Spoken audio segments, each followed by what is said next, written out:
All right. What's going on, everybody? We're live. Uh, what's going on? What's going on? I'm getting an alert for my stream quality. Don't know why. My audio bitrate? What? Hopefully I sound good to you guys. Good evening, everybody. What's going on? Good to have you all in here. We're going to go over some of the slower developments over the last 48 hours, 72 hours, ever since I've been live. It's been a little bit slow in terms of the news. Not much has happened. I said that I might go live on Friday, but from what I saw in the news, it just wasn't worth it. I didn't want to bore you guys to death. You know, we can do a stream and have fun and kind of just gesture, but there really wasn't much going on, and so I thought, why not just save the stream for Friday? Friday night is better anyways. Anybody's home, hanging out. And obviously, Myron's been on the road. He just had his debates in Ohio, so go check that out by Uncensored America. I don't know when they're dropping it, but I would imagine it'd probably be Monday. Monday at noon is when I would assume they're dropping it based on the pattern of how they upload their videos and the Myron debates. So that'll be good. Really good turnout. If you guys didn't see, I'll show it in a moment on stream, but a lot of kids showed up. I'm sure we got some good clips from those debates, and so hopefully we can react to some of that on stream. I like to have a fun time with all that stuff. And that's from Uncensored America. So if you guys aren't familiar, that is the platform that hosts Myron Gaines for his debates. And they go around the country getting permission to go to these public colleges, I think becoming a chapter at these colleges or something. They have some sort of protocol. And then Myron can go on the campus and actually interact with the students. So this was it. If you didn't see it, really good turnout. Take a look.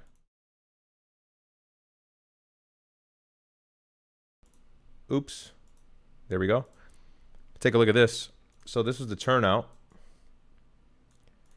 Thank you for the love and hate, Ohio University. This was our biggest crowd with over 400 people. Good amount of kids here. There's a video, I think. Although we may have to be careful with playing videos. But let's see if I could find it. Okay, nice. Yeah, here it is right here. Lots of kids, stepping up to the plate. Gotta love it. Whoa, girls look like they like what they see. Hang on now. It's pretty good aura, can't lie. Wow, this school is overwhelmingly white. Or the black kids were just not fucking with Myron, who knows? Probably the first. Or actually, maybe actually the latter. They probably just weren't rocking with him. Well, no, they usually step up to the plate to debate him, so I don't know. But yeah, we're going to get into the news. The key developments really is the Pentagon had released some statement about 10,000 ground troops. At least that was what was floating around in mainstream media. A couple different outlets had reported such a claim, and then the Pentagon had allegedly denied it, according to the Wall Street Journal and other mainstream outlets. And so who knows what's true at this point.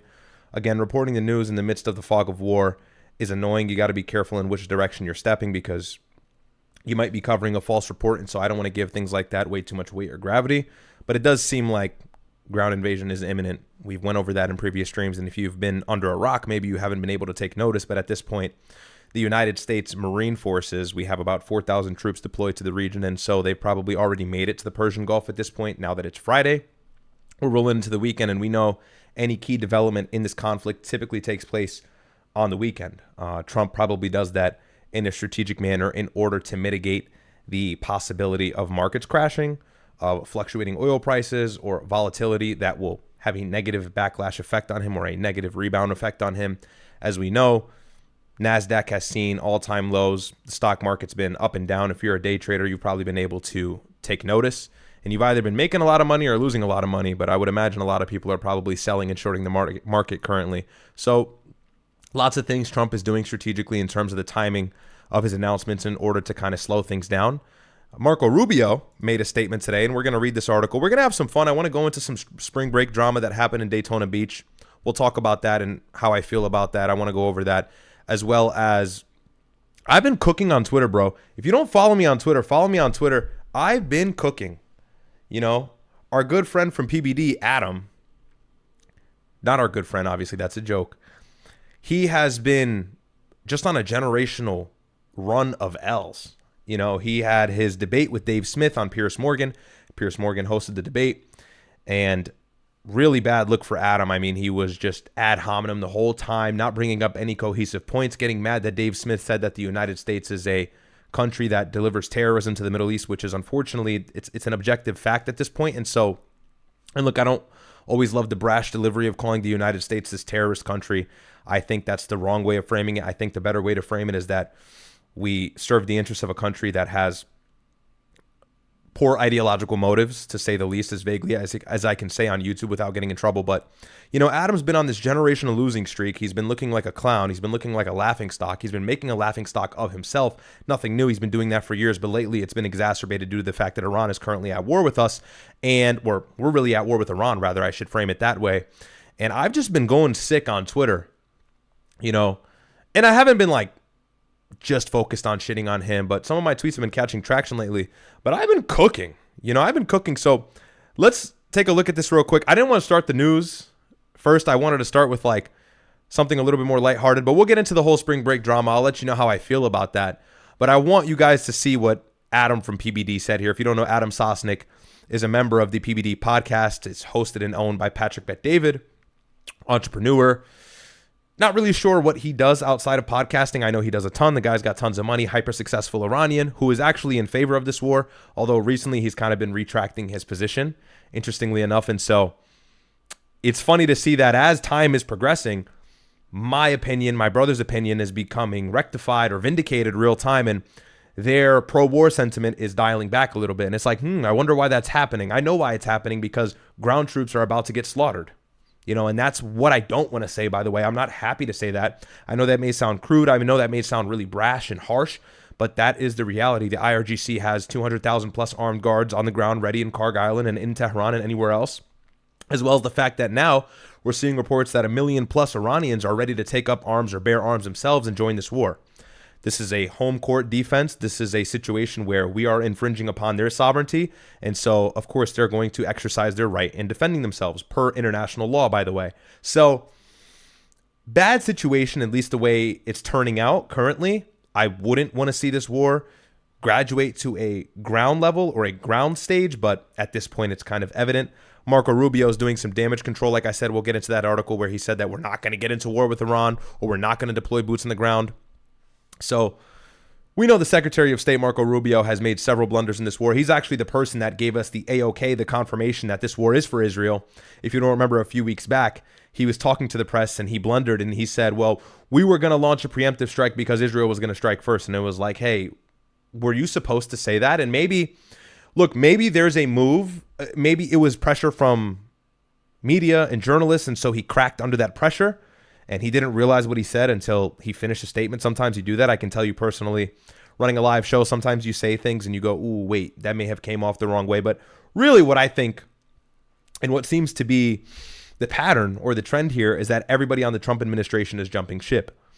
You started with Joe Kent. J.D. Vance has been not so vocal, at least as he used to be. If you don't know, J.D. Vance was all for this war. He was vocally positive for this war. He motivated it. He had said several times, by the way, with Tucker Carlson, that he thinks a war with Iran is necessary. He thinks we need to topple Iran. We need to get rid of their nuclear program, whatever have you. And so now, you know, ever since this war started, and even a little bit prior, he's been less aggressive on that stance. And because of the fact that the populace or the public has shown an increasing amount of distrust, not only to this administration because of the Epstein files, but less of a likelihood or an appetite for foreign wars. Obviously, we learned from our first mistake with Iraq, and now we're doing the same thing with Iran, except they're 4 times larger with a much more powerful and organized military. We know that because we've killed several leaders at this point, yet they still seem to be operating at an efficient capacity, one that's enough to pose a threat to the Strait of Hormuz, which has shot global oil prices through the roof at about 106 right now, which I think crude oil is sitting at. And we've even peaked at 120. If it wasn't for Trump pulling reserves, we would have stayed there. And that is where we reached the catastrophic level. According to the experts, 120 is where things really start to hit the fan and countries really start to lose out or skip out on resources, get critically low. And when that happens, then there's no more food on the shelves. There's no more gas to power cars. There's no more oil to power the world, to power electric. And we'll have a bigger issue than we ever had in the beginning.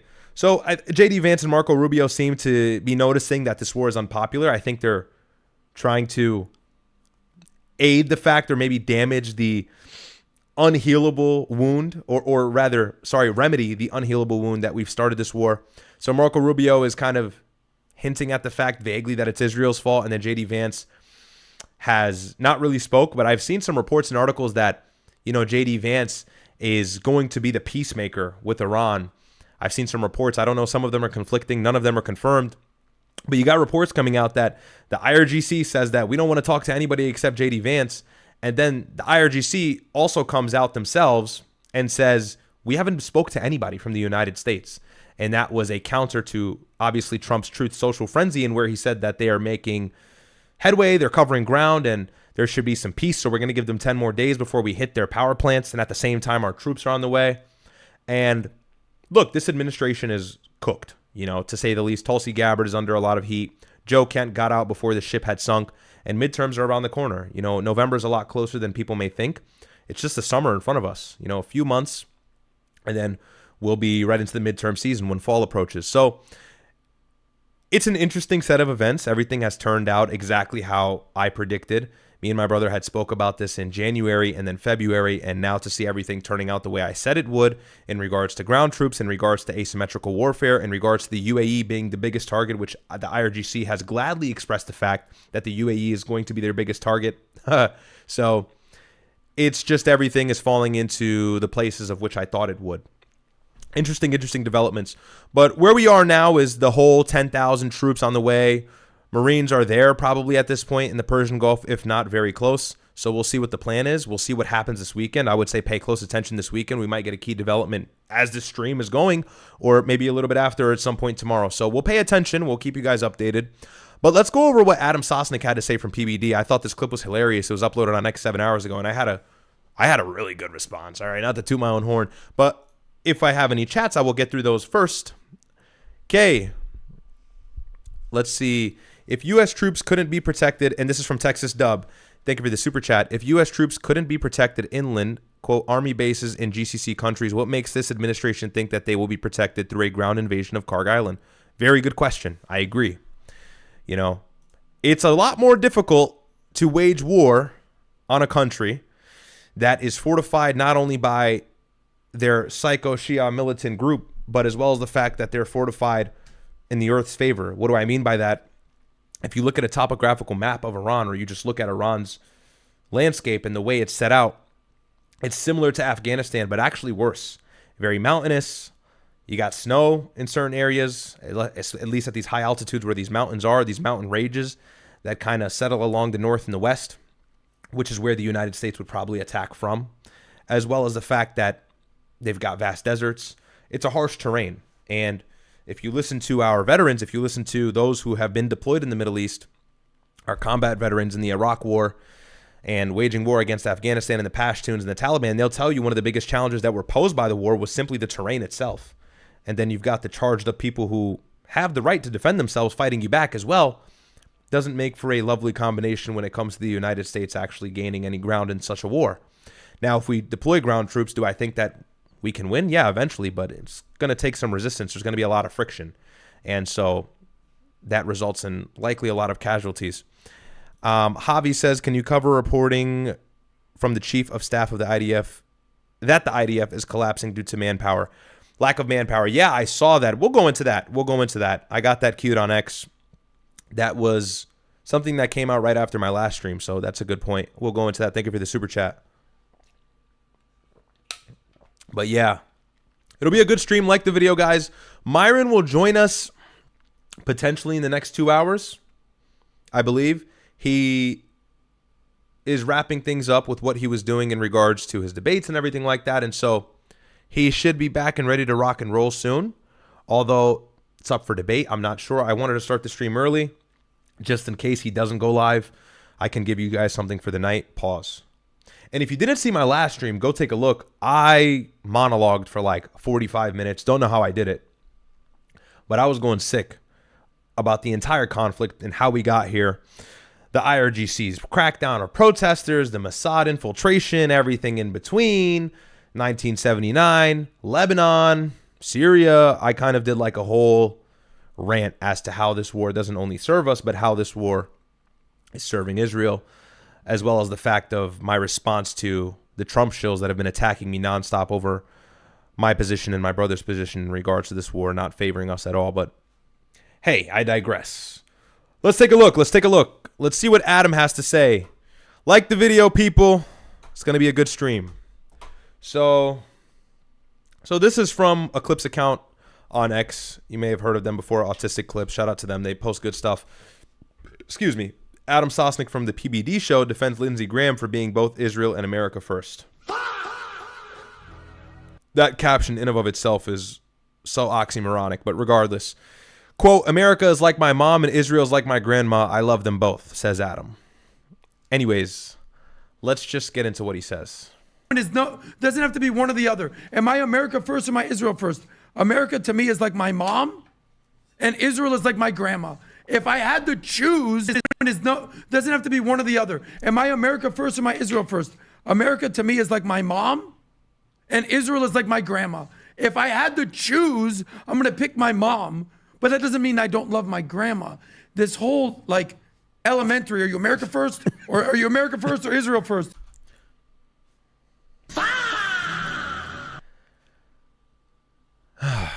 I'll let it finish.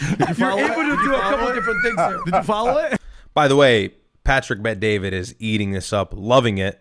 And this is why he's not innocent either. This is why we attack him as well. Because he enables this bullshit.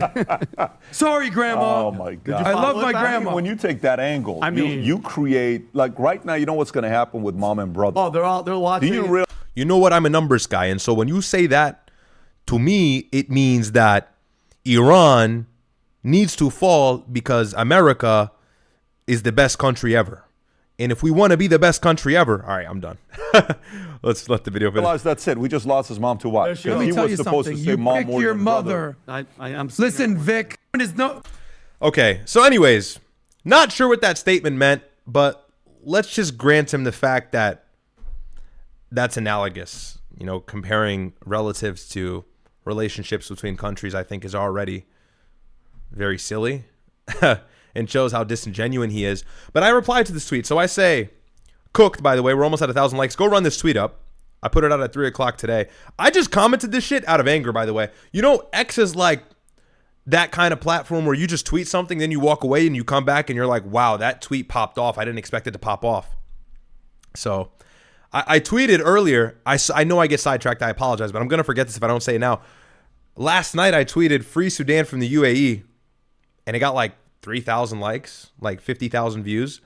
And you know, I'm probably never going to be able to visit the UAE again. All right, let's just be real here. You know, and people may say, oh, you're fine. Not taking my chances. If you don't know, the UAE is not some sort of democratic free speech republic or whatever you want to call the United States. It is a monarchy, a theocratic monarchy. And so they have an Islamic regime. If you speak out against the country, you can get in a lot of trouble. And so, you know, I've been pretty critical of the UAE. And I would like to bet that if I went there, maybe you guys would have never seen me again. So I've I've forfeited my UAE travel card. No Dubai, but it's fine. So anyways, I respond to this tweet. I'll go over that UAE shit later. But I respond to this tweet of what Adam said. I said, does your grandma control and blackmail mom? Obviously, he refers to his grandma as Israel and his mom as America. And so I give him a little bit more of a deeper analogy or an example to put everything together and fit this nice and well like a glove. I say, does your grandma control and blackmail mom? Then I go on to say, does your grandma force mom into the worst positions possible? Does your grandma use and abuse mom for her own gain? Probably not. Good try, though. And, you know, first of all, cooked as per usual. Nothing new there. But it's not about liking Israel. You know what I mean? And I honestly mean that because, of course, Adam is Jewish. And there's a lot of Jewish people who have an affinity for Israel. And I'm actually going to be gracious here. This group of people have been in ruin for years. And so, of course, all of them have a vested interest in their homeland in the Middle East, this ethno-state, ethno-religious state, that being Israel. However, you got to pick and choose. I can respect somebody who says, my favor is with Israel and with Israel only. All right, that's your prerogative. I can't fight you for that. At the end of the day, if you're Jewish, why wouldn't that be your position, right? I mean, that just makes sense. People are going to take their own side. And so I wouldn't really have an abrasive reaction to that. Rather, I say, makes sense. That tracks. I can actually respect that to some degree. There's some nobility there. I can at least admire the fact that you're for your people, whatever. But this is the fucking problem I have with people like Adam or others who are American and also Jewish. They try to conflate the two. And they say, well, I love this country, but I also love Israel. No. Let's backtrack. You cannot be America first and also have the benefit of Israel in your mind. Why? Because they undermine us in every single way. They pose a moral hazard to us in the most pivotal region in the world. They wage war against innocents for the greater good of conquest, or really just expanding their borders to meet prophecies within their scripture, that being the Hebrew Bible or the Torah, as well as the fact that they have a hierarchical ideology and they think that they're better than people, Israelis really. And so if you support them, fine. And if you're Jewish, no worries. But you can't have the favor of America in mind if those all exist as well. They stole an atomic bomb from us.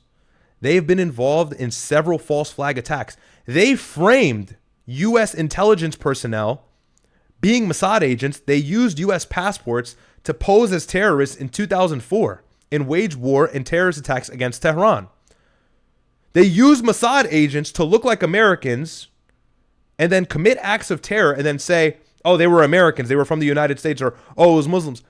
This country has put us in moments of turmoil consistently ever since the 70s. This is the same country that in 1973, October 6th exactly, the Prime Minister of Israel calls up Nixon and he says, we are getting destroyed right now. This is during the Yom Kippur War. Syria was invading them from the north and Egypt from the south in the Sinai. And this is probably the first and last time that Israel almost did not exist. They were getting pummeled. The Arab countries were dealing a great blow, of course, with the support of the Soviets at that time. And so Nixon gets a call from Israel and they say, if you do not supply us with arms and weapons and support and aid, we will nuke these Arab countries. Again, blackmail. Again, using and abusing us, putting us into horrible positions where we would rather be uninvolved, but we're forced to be involved because if we're not, the entire region will experience a blackout and a death count larger than 100,000 people. And this is just the tip of the iceberg. This isn't even the tip of the iceberg.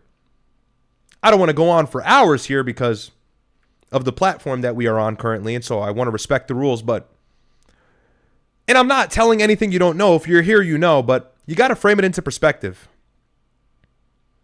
And there's so much more. There's the USS Liberty. There's the terror attacks in 2001. And it's not that they did it, but their footprints are there. See, it's not that every single false flag or every single major attack was them. It's that there's always some sort of intelligence footprint there from their nation. Jeffrey Epstein was an asset for Israel. He was. He wasn't necessarily an intelligence agent, although I suppose you could pose such an argument and have a valid foundation to an argument like that. But really, the crux of the argument or the real issue there is that he was an asset who served their interests and undermined powerful people in our country, many of whom have higher power political positions and also positions of influence, presidents of universities, people in the media, so on and so forth. So when Adam says, well, Israel's like my grandma and America's like my mom, I can't choose, I love them both. It's like, no, you can choose, because if your grandma does all these things to your mom, you're probably going to fucking take your mom's side. And if you don't, you're a piece of shit son and grandson. So it's like a good try. It's like a good out. And a lot of people are going to buy that. A lot of people are going to eat that up. Well, Adam from PBD said that, he likes Israel and he also likes the United States. And so he's got one and he's got the other. It's no. You cannot have the favor of both for the reasons I just stated. So you must pick a side, and that's fine if you pick the opposing side, but draw the line in the sand and stand where the fuck you are, and don't you ever try to tiptoe on that line or straddle it. Because you're an adversary to our interests as a nation. So that tweet really pissed me off, or that clip rather. I already ratioed it, by the way. New nigga around here. Started streaming like 10 minutes ago. I'm already ratioing these clips, but go show some support here This is my response under. Follow me on X. I've been cooking. Okay. I had a viral tweet in the beginning of the month, or this is actually in February. This is before the war. And it's a clip of some kid going up to the former leader. Now he's dead. Khomeini, and he said that I want to be a martyr.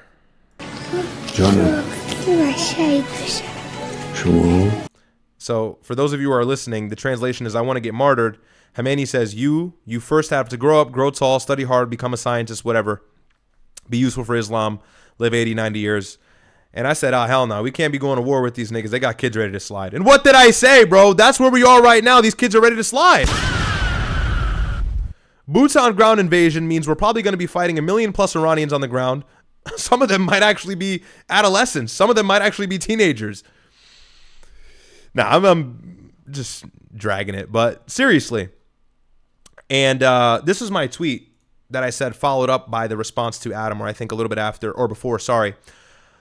And this is really to put the cherry on top because I've just had it. I've had it with the Trump shills. They're still in my comments. They're still in my DMs. I know you guys don't see it, but I see it.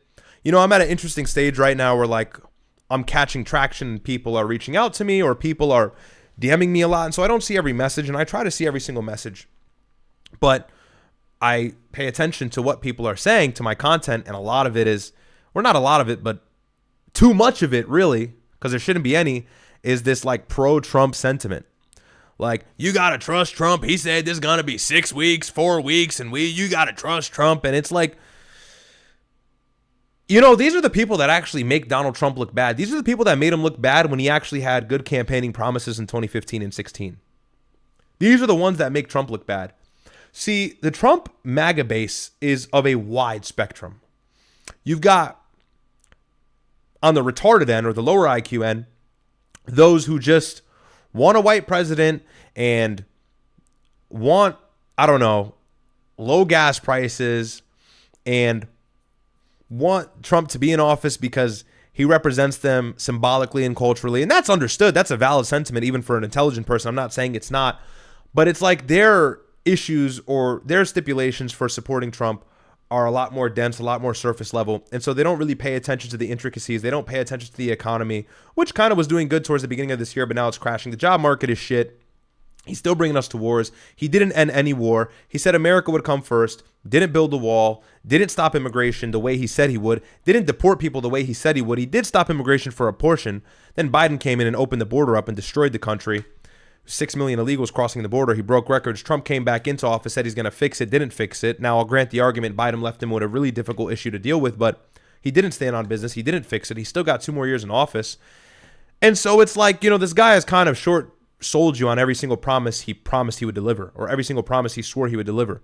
And so I'm just really sick and tired of like people defending Trump. And you can like Trump still, but acknowledge what he's doing is bad. And like, that's what I'm doing. I mean, at this point, I've really had it with him, but I was pro-Trump. I did like Trump. Now I'm sick of his shit. So I say, you know, some issues are a bit blurry. This war is not one of them. I fully reject difference of opinion here. If you are for this war, you are an anchor to the progression of America. This is a matter of black and white. It has never been easier to be on the right side. What I mean by there is there's no gray area, or by that. Then I go on to say, if you aren't, you are verminous to the United States. It's really not hard to get this right, man. It has never been easier to discern right from wrong when it comes to U.S. intervention in the Middle East. Never been easier. So, but what are you going to say to people who don't think a genocide happened in Gaza? You can't reason with these people. And then this is a tweet where I said, free Sudan from the UAE. Yeah, I'm cooked, bro. Just never book me a flight over there. But, you know, it's crazy. It's crazy. People are violently misinformed. And then I had another tweet. You know, Trump shills are insufferable. Just admit he fucked up and quit coping. I can't stand them. I can't stand them. And check this out. So this is Fox News, you know, the neoconservative powerhouse of the world. And so, although their reporting has been a little bit looser lately in regards to this war, they haven't been as pro-war, at least in some of these articles I've been reading. They've been kind of expressing the fact that, not that Trump made a mistake, but there's some implication there that this war is not that beneficial, at least from what I've seen. But they had a call with Trump on the phone. And listen to what he says on air. Listen to what they're saying. that we'd knocked out Ayatollah Jr. Have we? And did the CIA tell you that Ayatollah Jr. is gay? Well, they did say that, but I don't know if it was only them. I think a lot of people are saying that, which puts them off to a bad start. This is like the worst cope I've ever seen, man. I can't lie. It's embarrassing where we're at as a nation.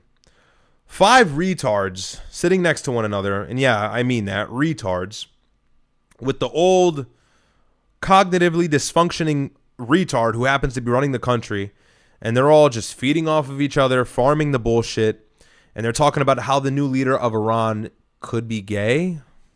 What the fuck are we doing? What are we talking about? And I tweeted that. That was my genuine reaction when I saw that. I'll let the video continue on, but I quoted it and I said, are we serious right now? So let me get this straight. Oil prices are through the roof. Oil prices are up here. It's about $112 a barrel of crude oil, whatever. As well as the fact that every single country right now is expressing disapproval of this war. You got the Gulf nations about to join. And if the Gulf nations join, then the Houthis can be mobilized and they can start closing off the Red Sea, which is another critical passageway for oil and export, which is going to further worsen the global situation in terms of stock prices and oil. And Trump has covered no ground in this war. We've gained air superiority and dominance to no avail. Mark Levin comes out on Twitter the other day and says, well, you know, we're doing good, but we're going to have to go inside of these underground cities, these underground missile facilities, these underground nuclear enrichment plants, and destroy them. So Mark Levin is saying we've done nothing because the ultimate goal is ground invasion and soldiers inside of these underground facilities that has not even effectuated any sort of reality yet. And everything else, the fact that the Gulf countries are getting destroyed, Israel's getting destroyed, people in the north of Israel are leaving their homes. They're staying in bomb shelters. They refuse to go back to their homes because of Hezbollah attacking northern Israel with their rockets. And now they're fighting a war in Lebanon. And so this is a regional mess. We've got a regional mess going on right now. Almost every country in the Middle East has felt some sort of effect from this war or is directly involved. By the way, something that the former leader, before we killed him, had promised he would make sure would happen is that this would be a regional war. I would involve everybody. I said this before the war would start. They're going to make it painful for the United States. They're going to force us into a corner, and they're going to force our hand. And it seems like we haven't got much tricks up our sleeve. Trump is delaying this whole attack, and he's saying they got another 10 days. We spoke to them. Then they're saying we didn't speak. And we look really dumb, to be quite frank. Just starting the war is enough. And now Asian countries are expressing the fact that they may run out of resources because of the blockade in the next few weeks. Things are turning to shit. Russia has condemned it. China is just studying our intelligence. China is just studying our military weapons. An F-35 was almost shot out of the sky, a jet that has never been shot. Lockheed Martin is losing tons of money. Look where we're at as a nation. It's an extra $20, $30 to pump a tank of gas right now, which is making the difference for a lot of Americans who are struggling from unemployment, per your administration. TSA workers are not in the airports. Airport lines are through the roof. They're outside of the doors. And I understand that's a Democratic issue. I understand that's them being petty. But it's your country. It's your nation. You've got to take some responsibility. And what do you do to try and fix that? You go, well, I'm going to send ICE into the airports. Hey, dumbass, ICE agents don't know how to work TSA machines and equipment. What the fuck are you doing? And now it's, I'm going to send National Guard. What does National Guard have anything to do with airports? What are you doing? And so this is all going on, by the way, now, currently. All happening right now, by the way. And this is Fox News with President Trump. Well, they did say that, but I don't know if it was only them. I think a lot of people are saying that, which puts them off to a bad start in that particular country. You know, I sort of have to smile to myself when I say I see people trying to defend the Palestinian regime for women for Palestine, but they kill women if you don't wear a certain if you don't wear a certain cloth all over your face, you have no chance of living. And, you know, when I look at gays for Palestine, but they kill gays. They kill them instantly. They throw them off buildings. And I'm saying, who are the gays for Palestine? And they have... That's all cool, bro. What does this have to do with what's going on right now? What ground have you covered in such said conflict? A significant amount of gays for Palestine. Now, I think I did very well with the gay vote. Okay, I even played. Like, what is he going on about? And this is what I mean. He's like an old man now. The gay national anthem as my walk-off. Okay, for my campaign, and I think it probably helped me. But I did great with no Republicans ever gotten the gay vote like I did, and I'm very proud of it. I think it's great. Perhaps it's because I'm from New York City. I don't know, but the all right, that was a little. He's just so retarded. I'm not laughing with him. I'm laughing at him. He's just so annoying. I can't stand him. The gay national anthem was my walk-off, and I think it probably had. But think Didn't vote for him. Try again. I saw somebody in the chat say you voted for this. No, I didn't. of it, gays for Palestine, but they kill gays in Palestine. So when they hear that, I think probably we can talk about it, but it shouldn't be too hard. Yeah, what are we doing? Let's read some chats. Anyways, so Himakruk says, shout out to you, Ryad, spitting facts and keeping it real. Nobody is perfect and you can't be right 100% of the time. May Allah protect you. Free Palestine, Lebanon, Sudan. May Allah protect you as well, and may Allah free the oppressed nations. Thank you so much, my friend. Wilder, sorry if I'm mispronouncing, says, wasn't watching, only listening while working, and I thought it was PBD talking. LMAO. Great impression. You like that PBD impression? I think it's pretty good. I don't people are like, yo, do you practice? I don't practice. Swear to God, I just give it a try. You know, I'm a numbers guy. I'm Iran. I love Iran. Okay, I just got a copyright notice, so maybe no more Fox News. Why do you dislike, this is from Lexian, thank you for the super chat. Why do you dislike Shiaism? Are they not your bros? You know, I'm at a crossroads there. Good question. You know, I'm conflicted. You know, to kind of give you the lore, because I know we got a lot of Christians in here and some Muslims who maybe not are so informed on the matter, but, you know, Islam has got its two sects, right? You've got Shias and you've got Sunnis. And the difference between the two sects, to make it as painfully simple as I possibly can, because it does get complex, but the basic difference is we believe that the Prophet had different successors and the order was correct. And the Shias believe that the successors of the Prophet were in the wrong order.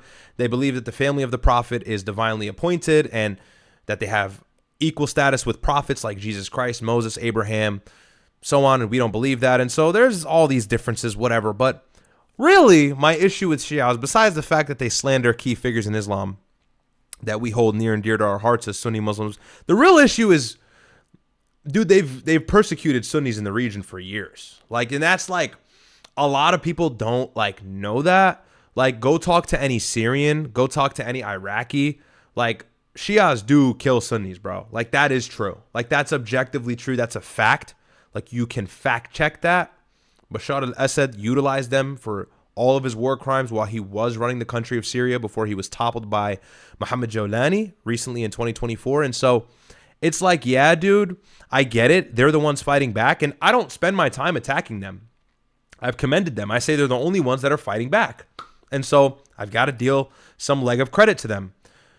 The Sunni countries aren't. The Sunni countries aren't really actively fighting back. And we've had Sunni mujahids, but for the most part, the Shias have been waging the war against this oppressive nation that's trying to take the region over. And so you got to respect them for that. You know, they've got the last leg of axis of resistance, whatever. As a Muslim, I'm saying if you're some Muslim, you got a vested interest. But like, you know, you got to be careful. You got to straddle that line, man, because they don't like us so much either. They may say they do. They show a good face to the press, but you got to be careful, man. They've been killing us a long time. I know that's unpopular. I know you're not going to like that. I know Sneeko has been expressing a lot of support for them. And so that's fine. That's his prerogative. But, you know, I won't cross that line. We can bang our chests and joke around. It's whatever. Like, I'm not crazy about it, but you got to be careful with that stuff. Chibarashka says, come home, little confused boy. Okay, put the Orthodox symbol. No thanks, man. I'm going to stay Muslim, but thank you for the super chat. Sogno Sprite says, I don't know why people are so cucked out for, you know who, if I was president, they would be, oh, okay, based. Yeah, true. Chibarashka says, you look like a Sudanese musketeer with his hat off. Okay. Chibarashka again, Crisis King, Crisis King, Crisis King. Then he sent the same chat again, Crisis King, Crisis King, Crisis King. Okay. And then another chat was retracted. I'm sure you just probably said the same thing. And then Semi says, Crisis King, thank you for the super chat. Mo Camera Shorts 872. Thoughts on Chuck Norris being Mossad agent? What? Is that real? If so, I'm uninformed.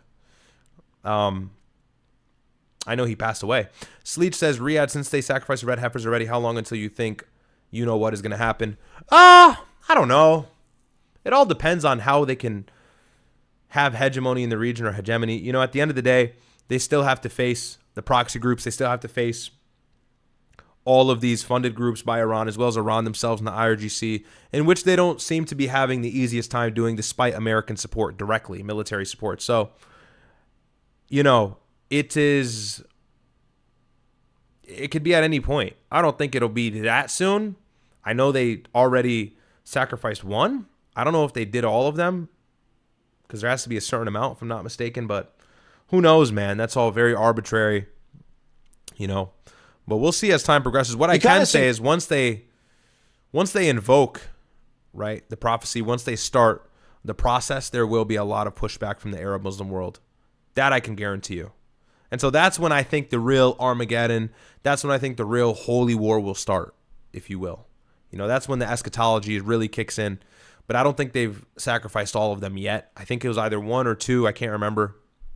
And there's conflicting reports. They're denying it.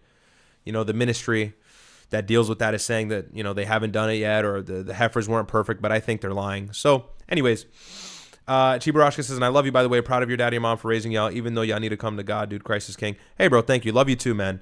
And I disagree. I think you need to come to Allah, but hey, we can agree to disagree. I still love you, brother. Where can I purchase property of Allah hoodie? Mo Camera. Shout out to you. I think it was Mike Tyson's brain. I tweeted about that. Right? Wasn't it like something with Mike Tyson or something? I don't know. But like no one would, you're not supposed to really wear Allah's name on your clothes, you know, because then you go in the bathroom and stuff. If you didn't know, as a Muslim, that's disliked, or that's haram damn near. So, and it was just so sus. This is with the Austin shooter, you know, rest in peace and prayers for the families involved of that horrific tragedy back 2 weeks ago, I think, or like 3.5 weeks ago. If you didn't know, some like Muslim took to the streets of some bar in Texas and like nailed a bunch of people or mowed them down with an AR in a horrific scene that was surfaced on the news just a few hours later. And so, you know, it was weird because he had like a property of Allah hoodie, and then he had like an Iranian shirt under, and this was right when the war started, and he had a Quran in his car, and it was like, all right, bro, this is a little weird, but you know, who knows? Maybe it was just a crazy Muslim. Regardless, we don't know, and I don't like to get into the conspiracies too much, man. But thank you for the super chats, guys. All right, yo, so let's take a look at this. This really had me like, you know, I was watching this shit last night, and I'm like, yo, I'm going to pull this shit up on stream because I got a bone to pick with these types of situations, really, and there is something that needs to be said about it from people who look like me. So this reads here, if you guys didn't see, only in Dade, this is the Twitter page that put this video out, but this kind of went viral a few days ago. This is like a week and a half ago. This is a while ago, but we're still kind of in spring break season, and so I think the relevance is present. This reads, 4 shootings and massive unruly crowds turned Daytona Beach's spring break weekend into a public safety nightmare as thousands fled the sand while police from multiple agencies rushed in to restore order. So let's go ahead and take a look at this clip.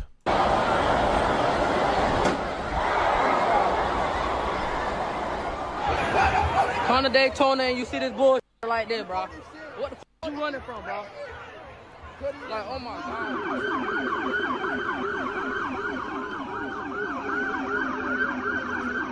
And it reads, people just really can't behave in Daytona. You know. So, of course, and I'll get into all the nitty gritty. I'm sure a lot of you are like, oh, you know, of course, every year spring break rolls around. You got March, you got April. Everybody's traveling. Everybody's having a good time. And so no worries. That's fine. I think that's cool. I think anybody from the age range of like 18 to 23 should have fun in doing that. Maybe 24, I guess. I'm 24, but I feel like I'm just too old to be doing shit like this at this point. Not to like have fun and go out, but like, you know, the whole spring break trip, it's like, hey, bro, grow up. But anyways, you know, you got a large group of a certain color of people. And I'll really finish this. I'll elucidate a larger picture here because this is not just going to be some sort of black attack, but I really want to get into the weeds with this. You know, we're profiled and we're stereotyped, and I say we because I'm black. Despite whatever the naysayers or haters say, that I'm not an FBA, that my roots aren't here, that I speak Arabic, that I'm Muslim. Yeah, that's all true, but like I'm still black, bro. You know, like look at me, I'm black. There's not really much you can argue. I've got coarse hair. I've got, I guess, bigger lips, paws. whatever. I'm black. Clearly I'm black. And so I speak for myself when I go on these rants or these tangents. And you got a large gathering of young black Americans, presumably teenagers or young adults in their 20s, and they're all crowding on the beach, large numbers, you know, tightly packed and knitted together, and you got gunshots going off. And it seems like every single time us blacks get together in large numbers and large crowds, there's always some sort of fight, there's always some sort of shooting, violence, and then we wonder why we're ostracized in the media. We wonder why people don't want to be near us. I say this because I care about the betterment of our people. I want black people to be successful. I want black people to enter a room and invoke a presence of excellence. I want there to be a positive connotation with black people. I want us to be synonymous with excellence, with manners, with safe and peaceful conduct, with eloquence. And you just can't help the fact, you can't help the matter, you can't help the cause when blacks gather in large rallies and groups like this to have fun and somebody gets shot in the fucking head. By the way, black on black crime is exceedingly popular in these major cities. And I don't want to be so nitpicky. I understand there's nuance, but let's get real. We're responsible for so much of this, the disorder and the poor conduct in this country and senseless violence. I know there's others. I know there's immigrants. I know there's whites that perpetuate the same narrative and perpetrate it. But in totality and ultimately, if we're going to generalize and kind of put a blanket over this whole thing, it's us causing the issues. And we try and pull back the narrative. We try and say, well, you're being unfair, you're being prejudiced, and you're not giving us a chance and whatever have you. And then we go out and we do something like this. You know, we go out and we take to the beach for spring break in an area that we're not native to. And not only do we cause civil unrest, not only do we cause violence, but we scare people away who may not even look like us. And so we only hang amongst one another. And we always call for diversity.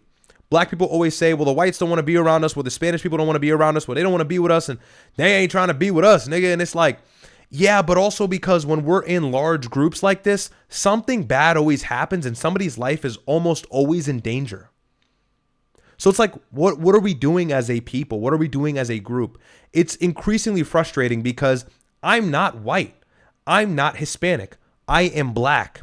So when you go do this, when there's 500 black people on a coastline on a beach and somebody gets shot in the fucking head because of some stupid, senseless argument over a bitch, when people see me in the supermarket, when people see me in the streets, they cross the street. When people see me in public, they pull me over, as in the police. When I'm met in the public, I have to show somebody within 15 seconds of meeting them with my speech and my behavior that I'm not a threat. I have to actively disarm people from judgment because you're only as good as what you see in your life. Pattern recognition is a real thing. And so if every single time white people or Spanish people open the news and they see something like this happening where blacks congregate and violence always ensues or follows, well, then what do you think they're going to do when they meet somebody like me or one of you black individuals watching the show? They're going to group you in with such said nonsense, with such said bullshit.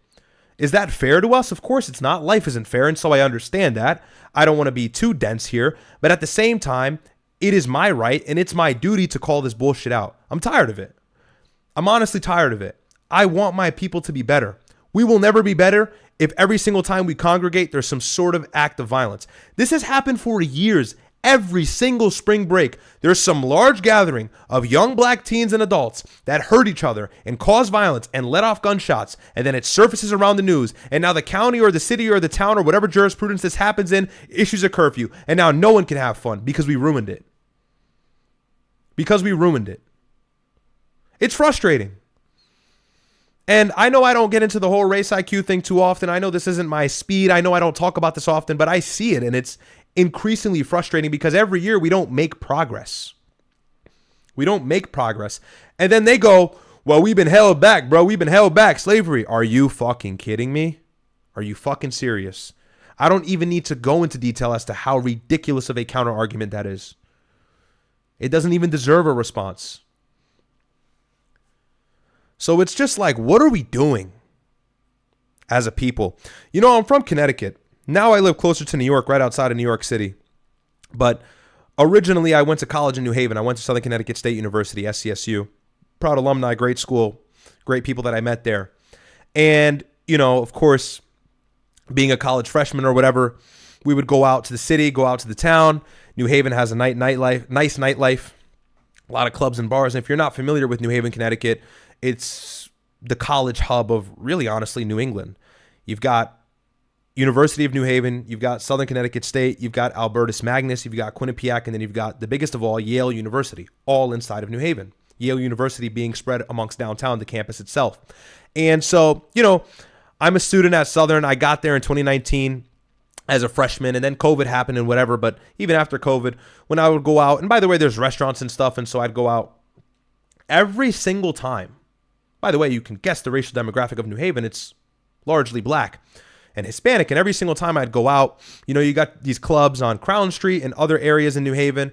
There would be a let out. Of course, around 1:30 or 2 a.m., I believe that's state law. The club has to close, no more liquor, whatever. Kids got to take to the streets, go home. And granted, if you are in any part of Connecticut and maybe there's some white bar, there's some dive bar in New York City or whatever, anytime there's a let out, there's always a congregation of people in the streets. Everybody's drunk. Everybody wants to hang out. And so people are talking. Girls are getting rizzed on by guys. Guys are kind of taking their last shots at girls. It's the norm. And that's fine. That's normal. But in New Haven, every other weekend, there is violence in these letouts. There is extreme violence, sometimes shootings, and it's not even surprising. If you go out in New Haven, Connecticut, on a popular night, a college night, Labor Day, Memorial Day, whatever, you are genuinely risking your life by hovering the streets downtown after the let-out for the first 30 to 40 minutes. They let people out around 1:45. You are in danger zone from 1:45 until like 3 a.m. I'm not fucking kidding you. Fights everywhere. People arguing, girls screaming, girls pulling hair, pulling weave. It's like, what the fuck are we doing, nigga?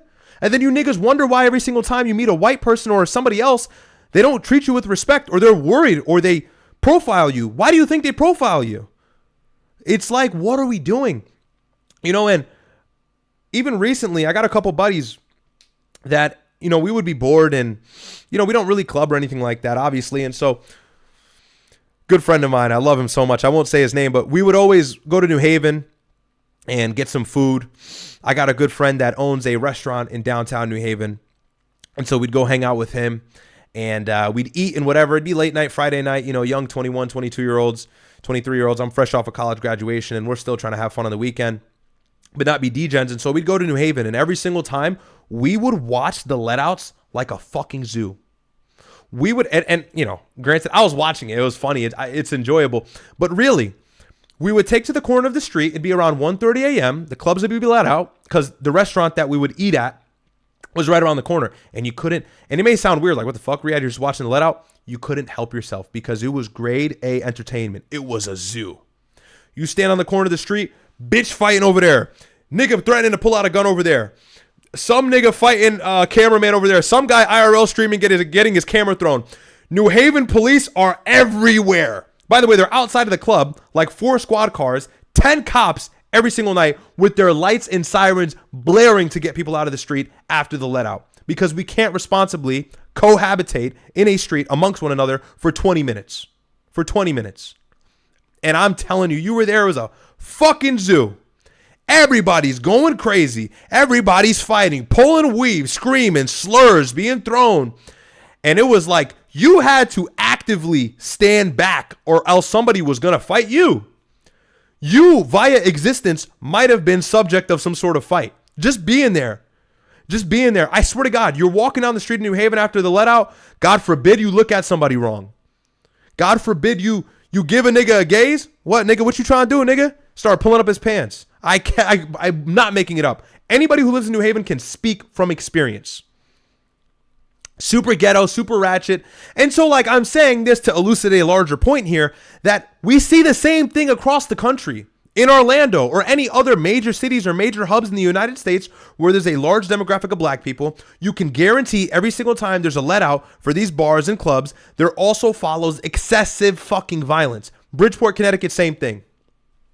Bridgeport, Connecticut, they've got bars and grills and all this downtown.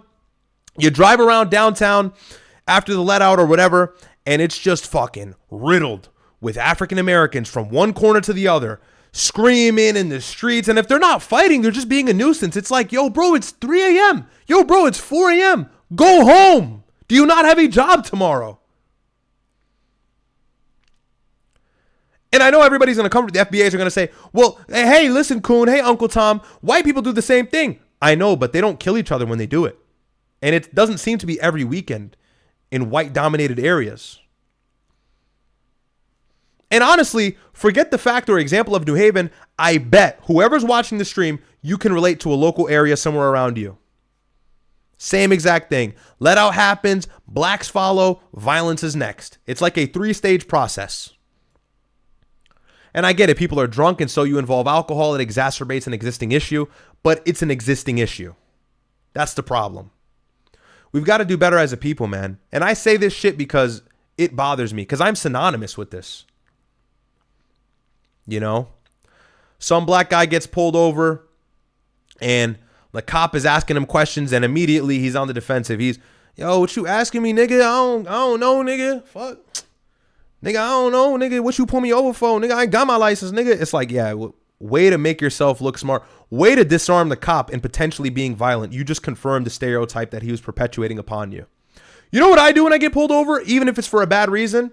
I turn my fucking overlight head on. I roll my windows down. I'll even open the fucking sunroof. I put my hands on the steering wheel, visible the entire traffic stop. And when the cop pulls me over and he approaches my window, I stand there still like a fucking statue until he asks for something.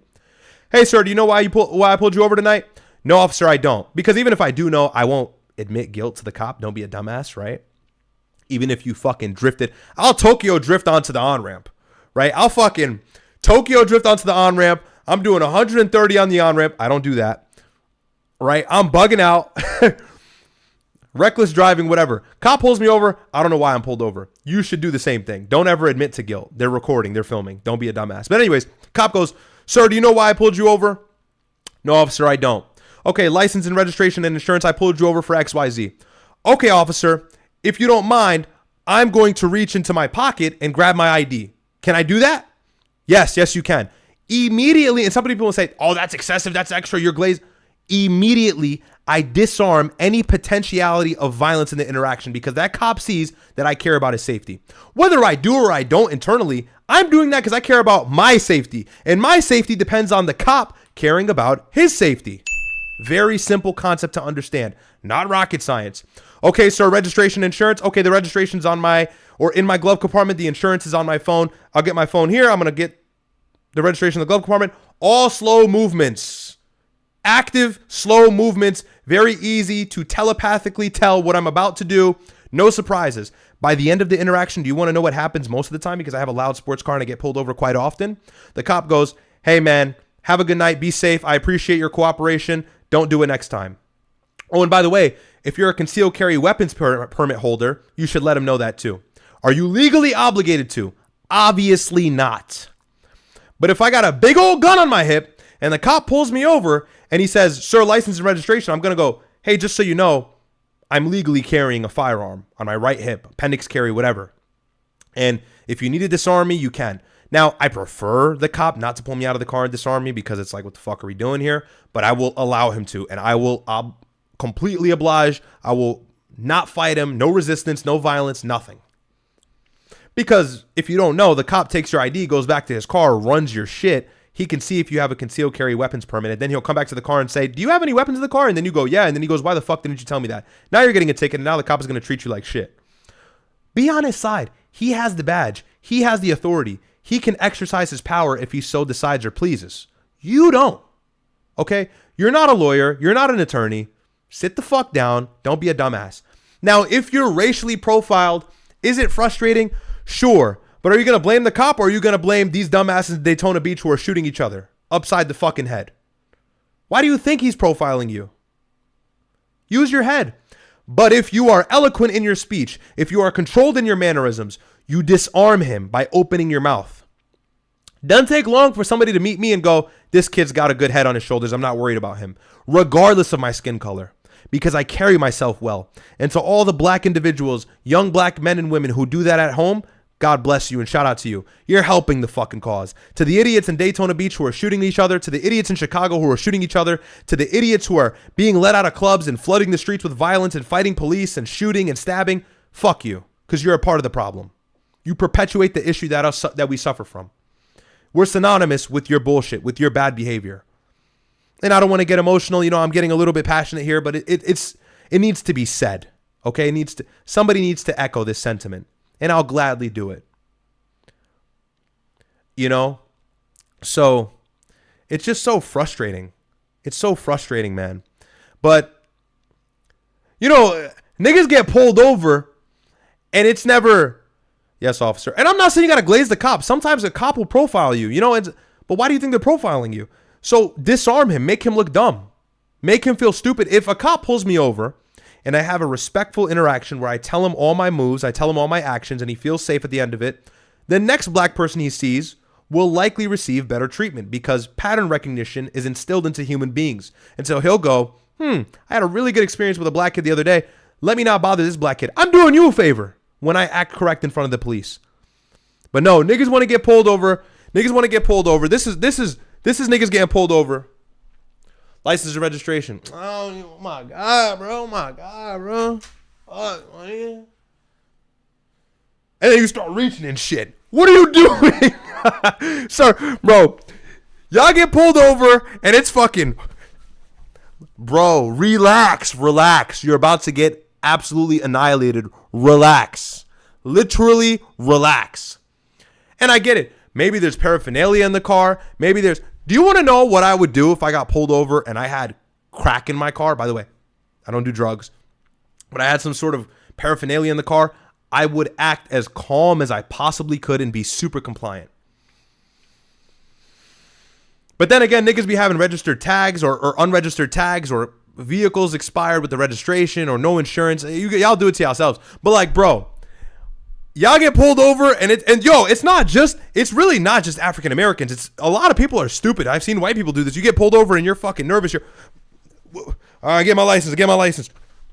What do you do?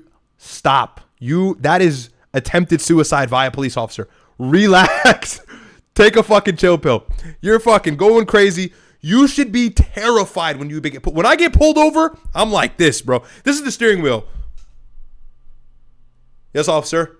Not because I glazing the cop. I don't want to get turned to Swiss cheese. I don't want my head to be blasted with 9mm. I don't want him to knock the beef out my taco, dumbass. Hey, hello. He has his hand on his gun, on his holster. He's waiting for you to make a stupid move. Cops are nervous in these traffic stops. Bruh. It's bro. It's just so frustrating, bro. I didn't mean to go that hard on that topic, but it's bro, someone gotta say it, okay? Someone's gotta say it, and I'll be the one to do it. Whatever. I don't care. Whatever backlash I get is worth it because I know that message will reach the right people, and if it resonates, then I've done my job, and if it doesn't resonate, you were a lost cause from the beginning. Let's see. Super chats here. What was the next segment I was going to do? I went way too hard on that. Okay. A lot of super chats here. You guys, thank you for the support. Like the video. Let's see. They raised the age to enlist to 42 for the Army. Yeah, I saw that. Mr. Hooligan81 says they raised... Oh, sorry. Read that already. Thank you for the super chat. Lexi says, thank you for your response. You always speak truth, but do you think Iran is really that bad of a Shia country? They had a fatwa not to insult Sunnis. Yeah, I mean, bro, what they say and what they do are two different things. That's why. But thank you for the super chat. Chibarashka, bro, you should have had Jay Dyer on and talked to him about Islam. I know he will poop on you, but it's because I'm looking out for you. Okay, so you're looking out for me, but you're telling me to have a guy on that would poop on me. First of all, I don't think Jay Dyer is smart. I think Muslim Lantern destroyed him.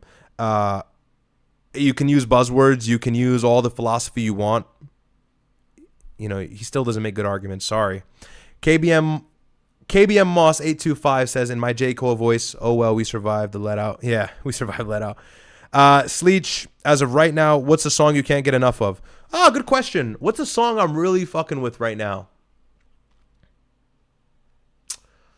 I really love Chris Stussy lately. I've been listening to a lot of house, a lot of alternative. Rio to Young OG is nice, okay? Rio to Young OG, really love his stuff. I listen to a lot of rap. Don Toliver, I've really been a fan of. I've always liked Drake. Don't like Kendrick Lamar. Argue with your mom about that. Drake has aura. Kendrick doesn't. Sorry. Who else have I been listening to? You know, I got to open. I'm not a big music guy, be honest with you. Not a really big music guy. So I've got to refer to the phone. Got to refer to the playlist. Fred again. Really love Fred again. Chris Stussy, like I said. Don Toliver. That's really what it has been. But a song I can't get, of course, Ye. Where's the album? Did the album drop? Come on, Ye. Really love Kanye, though. Yeet. I really fuck with Yeet. But if I had to choose a song that I've been rocking with, probably Fred again, Billy, Loving Arms. I've really been rocking with that. I've been taking a break from rap. You gotta jump. If you listen to a lot of music, I know haram. If you listen to a lot of music, you gotta switch segments every so often. You've got to have a period where you're listening to a lot of rap, and then you got to take a break, go to house, and you got to take a break, go to this and that, and then kind of reset. It freshens the music up for you a little bit. Your ears will enjoy it. So that's what I do. But probably Billy by Fred again, I guess, if I had to choose. Really been loving the house. I'm in my house phase. The weather's getting warm. About to put on the fits with my digital camera in the city. Just kidding. That was a joke. I'm not a TikTok girl. But the weather's getting warm, you know, so it fits the vibe. Chibarashka, like the video Parasites. Hey, thank you, bro. God bless you. Chibarashka, I do this out of my love for Myron. Hey, love it, bro. If you love Myron, you love me, and vice versa. Maury says, brother, I gave up on the culture ever-changing years ago. Literally trying to change 65 years of cultural degradation would take multi-generations. It's not happening anytime soon. Enjoy the decline. Yeah, man, it's unfortunate because I actually really do love my people. I think that we have influential culture, our music, you know, sometimes the things we say, our speech, you know, there's good things about us. There are, you know, I won't be so pessimistic. There are good things about us, but the bad certainly outweighs that of what's good. And it frustrates me, you know. L. Jordan's taking our tax money for EBT. Ha, very funny. True. Thank you, Chibarashka. Charch says, I'm 23 and have 70K liquid. Plan on dumping it into market on this dip, but may wait a bit more. What do you think? I don't know about that, man. I'm not a financial advisor, so I'll leave it there. That does sound very risky, but hey, no risk, no reward, right? I don't know, though, because the war could end soon. So the dip will eventually come back up. I don't know if you're like talking about trades, if you're going to short that hard or what, but hey, bro, don't ask me. I'm 24, nigga. You 23, I'm 24. I could tell you about politics. I could tell you about culture. You know, I've traded futures before, but like, hey, bro, I am not liable for that $70,000. It's a lot of money liquid, my friend. Go to it. Ask Myron that question. Real estate is never a bad idea, by the way, because it's a non-burning asset. It's invisible debt. It pays for itself. So putting a down payment for a house, I know that's not bad advice. So if your mind is in that segment or your mind is ever in that direction, you can go that way as well. REM says, I got pulled over once and the cop asked if he could search my car. I was respectful and I said no. He just gave me a warning and let me go. Yeah, bro. Balance the fine line. By the way, my brother was a federal agent for Homeland Security for HSI. He gives me this advice. Like, he tells me how to move with police. He was an agent. So who better to take advice from than him? Cop wants to search your car. I mean, look, I've got nothing in my car. I know that. But am I going to tell him, yeah, maybe not? Because it's like, hey, bro, you don't have the right to do that. You don't have probable cause. But if a cop really wants to search your car, man, I'll be honest, he'll probably make it happen. I don't trust the canines. I think they do false hits. So, you know, because if you don't know, if you ask a cop or a cop asks you rather if they can search your car, you say, no, I don't consent to that. And then they can bring a canine unit. They can have you wait and sit on the curb. And if the canine does some sort of arbitrary gesture or move, they can search your car. And it's like, if they really want to search your car, I'm sure they can effectuate that or make that happen. And so I would say no, but like, it may not even work. But yeah, you don't admit to guilt. If a cop ever asks to talk to you, wants to talk to you about something, you really probably shouldn't. Take his card and say, my lawyer will follow up with you. Police ever come to your door, say, hey, we have some questions about something we saw online. Hey, we have some questions about this person you know. Say, no, thank you. I'll take a business card. My attorney will reach out to you. Never talk to the police. Because chances are you're not smart enough, okay? And it's not about even IQ. You're not a lawyer. You don't have knowledge of legality. You don't understand code. Don't try it. Just don't talk to police. Unless it's like something simple or you're a witness for something like some nigga just robbed the shit out of a gas station in front of you and they're asking you for details. Or you get it. You know, it's all in context. There's nuance there. But like if it has something to do with you, shut your mouth. Chibarashka, most of these, okay, getting pulled over are riding dirty. Yeah, you know, they do it to themselves, man. The Andrew Tate Show, great stream. Quick question. What did you or Myron do to become so articulate? I don't think I'm that articulate. I think my speech could use work. But in regards to what we've done, I don't know. I've never really taken a speech class. I've just always kind of been a decent speaker. I've always been able to just kind of talk. But I wouldn't say I'm super articulate. Sometimes I use words wrong and shit. I'm very critical of myself, but I don't know if there's, you know, I've been a good question, by the way. I don't know if there's a good answer for that or one that I have the knowledge to give. You know, people ask like, how can I get better at public speaking or talking? I'm not trying to be Mr. Blackpill here. It is kind of something I think is gifted. I think it's a talent. You have it or you don't. You're either born with that or you're not. But to get better at speaking, I think the only way would be to speak. You know, one thing I will say, if you're talking to your mom, if you're talking to your dad, if you're talking to your relative or your friends, try to maintain your articulate ability. Don't turn it on at times, you know, and that's something I've always actively done. Growing up, I grew up in New Britain, Connecticut, a predominantly Puerto Rican and black city. A lot of Polish people as well, interestingly enough. And so the number one comment I heard as a kid growing up is, you talk so white, you talk so white. And of course, we all know that's the silliest thing you can say. You talk correctly or you don't. It's one language. It's not synonymous to a race. And so, you know, it's just something you practice. You build a habit of saying the right things. You build your base lexicon because your brain, I think, only has access to like 500 words at every given time. And so, like, listen to smart people talk. Reading helps. You know, anytime you read a news article, there's always guaranteed you'll see maybe one word in there that you haven't seen before. So you look the word up, look the pronunciation up, try to use it. If you learn a new word, actively try to use it within that 72-hour span, or your brain will just forget about it. What else?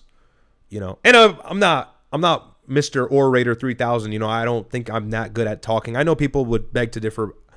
I'm critical of myself. I think my speech can always improve. I get it. I can talk a little bit, whatever have you, but those are probably the things I would say to try and do. Sagno Sprite says, not the YN pulled over reenactment. yeah. We're goofing around tonight. Lotus says, Chef Ryad, keep cooking them. Let's go. Thank you, my friend. JJ Tay says, W Rant, this is how I think and practice in life as a black Christian. Bless you and Myron. God bless you, my friend. Thank you for the super chat. Yeah, man. Love my people, but we got to be better. And I will always hold them accountable for their actions because those are my people. So it's my responsibility if I have a platform to speak about our misguidance, to speak about our shortcomings and condemn them because I want us to be better. I'm also suffering for their poor decisions. Chibarashka says, dude, if you think Muslim Lantern pooped on him, you have Downs. I'm assuming you probably said Down syndrome. You think with emotion, which is why you can't be great. Okay. Thanks for the super chat. We can agree to disagree. Michael, can you react to John Kirakou, Michael Franzi's interview? He said CIA source told him that Bibi pulled the new card on Trump, and he confirmed JFK-Israel tie. Plus, they control elections. Yeah, I think my brother had mentioned that clip, how they blackmailed him, which is why he launched Operation Midnight Hammer. We can play around with some John Kirakou tonight, for sure. Pause. We can react to some clips. Excuse me. We can react to some stuff. Gen Z Unk says, when pulled over, my insurance card and registration already in hand. Remember, a cop was mad. He asked where I'm headed, and I said to my next destination. Yeah, and like, you know, cops dig deep, bro. This is a good subject because a lot of people need to hear this. Some cops dig deep, you know. They'll be like, where you coming from, where you going? But it's just for them to gain a clear understanding as to who they're speaking to. I get it. If a cop asks me where I'm going, I'll just tell him, like, nigga, I'm going to work. Nigga, leave me alone, you know? Or like, nigga, I'm going to get some bitches, nigga. Do you get bitches? You know, let them know. That was a joke. Haram! That was a joke. Mama, that was a joke. Yeah, they dig deep, but, just answer them within reason. If you really want, right, if you really wanted to, you could just roll your window down and not say a word to the cop and have your registration and ID ready. Don't do that because you're making things exceedingly difficult, way more difficult than they ever had to be. Don't be a conceited asshole, but at the same time, you don't got to answer anything that's really pressing deep, And when the cop gets your ID, buddy, he's going to get your whole life on his computer in the matter of a few moments. You don't need to answer all them damn many questions. Michaka says, Wakanda forever. Facts. Chibrashka says, seriously, the fact that you said Muslim Lantern won, it was hard to watch. Pathetic. Okay. Didn't mean that, though. You can be great. All right. Thanks for the super chat, man. I disagree. Sorry. I love you, but it's Kirakou. Thank you for the super chat. I said Kirakou. Did I not? Did I say Kirakou? I swear to God, I thought I said Kirakou. If I said it, sorry. I guess I misspoke. But yeah, we can watch some John Kirakou. I think we'll have time because there's not, like I said, there's just not, the news is not bussing. The news is not going sick. So it is what it is. But yeah, let's take a look at some more stuff. Yo, this clip I thought was hilarious. I had to watch this on stream. I've been real critical of our guy Trump. He's been making mistakes, but he's still kind of funny. All right, I'll have to admit, he's still kind of funny. This is really funny. This was funny. This also was telling of something, so I'll get boring with it, but this is funny. For the uranium, like how do you secure Iran? And let's assume I was or I wasn't. So the reporter asked, "Are you going in for uranium?" Sorry, I'll play it again because for the uranium. Like, how do you secure Iran? And let's assume I was or I wasn't. Why would I ever answer a question? Can you accomplish what kind of a question? Am I going to go in for the? Oh yeah, I'm going in. We're going in tomorrow at 3:00. How could you possibly ask a question? It is kind of a silly question, but it leaks a larger motive. First of all, if we weren't going in for this is just my line of thinking. Sorry, Trump shills are going to get mad at me for this. You don't know that. You're just assuming. If we weren't going to launch a ground invasion and eventually go for the uranium, which is the biggest step to it, not only effectuating regime change, but reaching our so-called goals for the last several years, wouldn't we be doing that? And if we weren't, wouldn't Trump say, no, we're not doing that? Hello. Like, if that question, or rather the answer to that question was a solid no, Trump would disarm the IRGC, would disarm the world from being panicked and say, no, we're not going in to do that. So him saying, I'm not telling you, tells me that's eventually the plan. Now, of course, we know that. But to the dummies, this goes right over their head. Because there's no need to be vague about such a question if you don't have any intentions of eventually doing said question. So, bigger point there. Yo, Clav is free. Shout out to Clav. Let's get you right to the video of him leaving. Is this CBS? Yo, Clav's got motion. No way they were waiting outside the jail. The jail that was about 30 minutes ago. When he aura. saw the cameras were waiting for him outside, he went back inside the jail. He was on the phone. I think he was looking for a ride. No one was there to pick him up, but we asked about the battery charge. We asked about the incident in the Everglades, and he did not speak. But he did answer just one question that I asked. Chad does not talk to the incels. No conversation with sub-5s. You're usually pretty chatty. Anything to say? Yeah, sure. Just woke up. I'm a little tired, so maybe next time. No he walked way. out by himself, and he was still on the phone. So that's funny. Well, Clav's free. W. I just saw that pop up on my thing that was posted an hour ago by Fearbuck.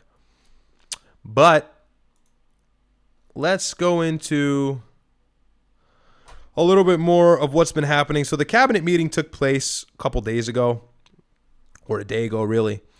And I didn't get the chance to cover it. Now, whatever was spoken about in this cabinet meeting in regards to Trump, Hegseth, Rubio, who I think occupied most of the time with their speech, probably aren't going to say anything that we aren't aware of. But before we get into that, oh, did you see this? Yo, this was also really funny. Yo, Trump is tripping these days. Trump is tripping. So Fox News reporter had Trump on, virtually I assume, to ask him about the war in Iran, the unavoidable conflict that is big bright lights in the Middle East, in your face, glaring issue. And of course, if you're having the president of the United States on, you're going to talk about such an issue, right? And like, you just got to listen to his response. I think Trump has accepted the fact that he's lost midterms, and so he's just being him at this point. He's like, fuck that, I'm not showing face anymore.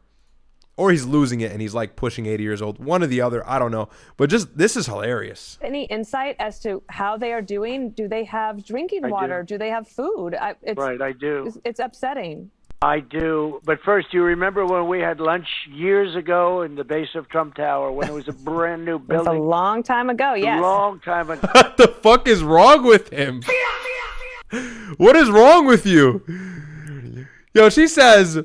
Wait, what was even her question? Right, I do. It's upsetting as to how they are doing. Do they have drinking water? Do they have food? Yeah, so what's the state of Iran? I do. Trump goes, do you remember when I took you on a date? She's so pretty. Isn't she the prettiest? Isn't she the prettiest? Isn't she the best? Nigga is losing it real time. We're watching. Yo, I'm watching him like disassociate from reality day by day. Don't say I'm dragging it. I'll show you another clip. He's really losing his shit, but I'll let this finish. This shit is so funny to me.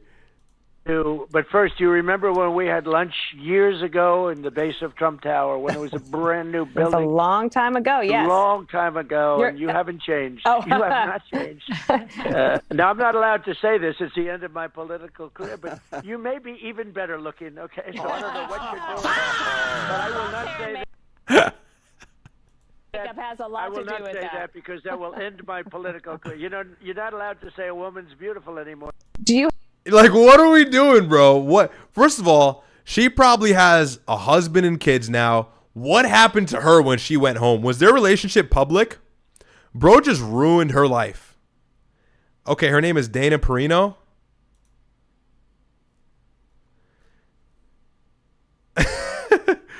Former White House press secretary Dana Perino. Just like, why would he say that? Yep, she has a spouse. Oh, Peter McMahon. Yeah, so it's like, bro, he's probably a cuck. He probably doesn't care. It's like, what the fuck is Trump doing? Dude just completely outed her. But hey, man, the rich, funny motion guy always wins, you know? Real red pill for you niggas. For all you simp niggas, for all you soy boy niggas watching. Your shorty's going, or she probably had dinner with Trump in like 2001. Okay? They're all the same, man. They're all the same. No, I don't want to do the whole red pill rage, but he definitely just like ruined her night. She definitely went home and her husband was like, so you had dinner with Trump? You didn't tell me that you had dinner with Trump? Because one thing about a girl, bro, I'll be so real here. Love my women. We love women. We literally love women over here. At Ryad's Report, we love women. But a girl will literally have dated like Cristiano Ronaldo. Who's the most famous person in the world? Probably Ronaldo, right? Or like Leonardo DiCaprio. And granted, a lot of these girls sign NDAs, but even in the situations where they don't, you might date a girl and find out, bro, that she was dating like the biggest, baddest motherfucker in her time. Like, you'll fuck around, find a girl, talk to her, start liking her, some model, and you find out like she was sleeping with Ronaldo 2-3 years ago. And a girl will take that shit to the grave, bro. They will not tell you. I'm telling you, I have anecdotal experience. Not for myself, I've seen it. A girl will sleep with the biggest, baddest baller.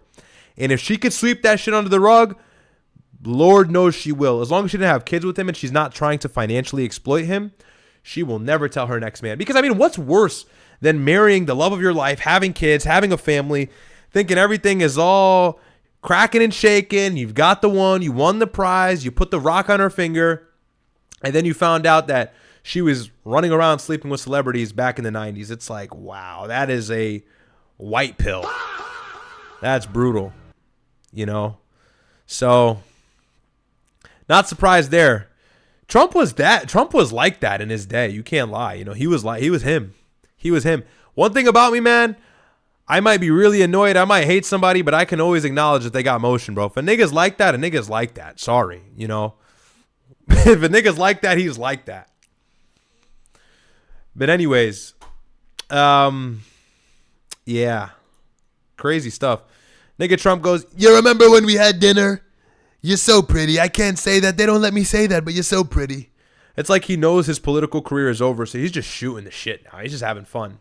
Like, yo, it's crazy. Crazy stuff. Trump got the huzz back in the day, man. No secret there. Anyways, focus. Let's get into some more news. So Marco Rubio, we'll get into this article. I just bounced from like goofing around to the news. Like, it's funny. Okay. Super chats. Dominicano has joined Ryad squad. Shout out to you. Don DeMarco, my friend. And then he also goes, was the cotton worth it? Very funny. Trudeau. Roy Barnes, 7512, says, found you randomly on YouTube and you are great at the news. Hey, thank you so much, man. God bless you. And we love your support. Hope you stick around. Sogno Sprite says, you should never pillow talk your ex about your ex. Yo, so true. It's so true. It's so true. Facts. Desert Joe, thank you for the super chat, my friend. Like the stream and subscribe. I appreciate that. Yeah, never. Hey, since we're on the topic, before I segue into Marco Rubio, let me say this, because that actually reminds me of something I've always been meaning to tell people. You know, actually, you know, every man really does. You know, you should never pillow talk about your ex, but there's no greater source of fuel than heartbreak. Like, and if you've never felt it or whatever, then you wouldn't know. But like, you know, I've got a good friend and he went through something recently. And so he came to me and asked me for advice. And I said, feel every feeling, but just don't become a bitch. You know, if you're a guy, and hopefully this reaches the right crowd, this message reaches the right person. If somebody's in here going through something or struggling, or this gets clipped up, whatever. If you've gone through a breakup, or you're going through a great breakup, and your girl cheated on you, or she left you, or whatever, because they're all going at the end of the day, it's totally fine to be sad. You want to cry, whatever. Do not cry in front of anybody except your trusted fellow peers or your parents or like a relative. Don't cry in front of random people, let alone a girl. Don't ever do that. But you better figure out how to convert that pain into fuel, because that is the most powerful source of fuel that you will have for the next 365 days. Every single time I've seen a nigga kick it in gear and fix his life, it was directly after the girl that he thought was the one showed him her true colors.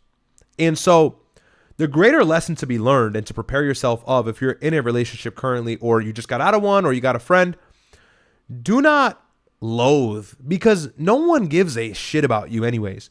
You know, the sun's gonna rise, the earth is gonna rotate, buddy. Whether you're happy or you're sad, whether you're motivated or you're dismotivated, whether you're depressed or you're optimistic, it doesn't matter what your state of mind is, the world will turn. And so for you, the best thing you can do is take it on the chin. Distract yourself. If you're heartbroken, distract yourself. Don't stay in front of your phone. Don't look at their page. Don't look at their profile. I can't tell you how many close peers I have that have made these mistakes and perpetuated failure, have perpetuated the same emotions that are keeping them in their bed. Don't stay in your bed. Don't be a bitch. The world doesn't care about you. And so if you're looking for sympathy, you ain't going to get it. And if you get it, people around you don't actually have your best benefit in mind or your best interest in mind.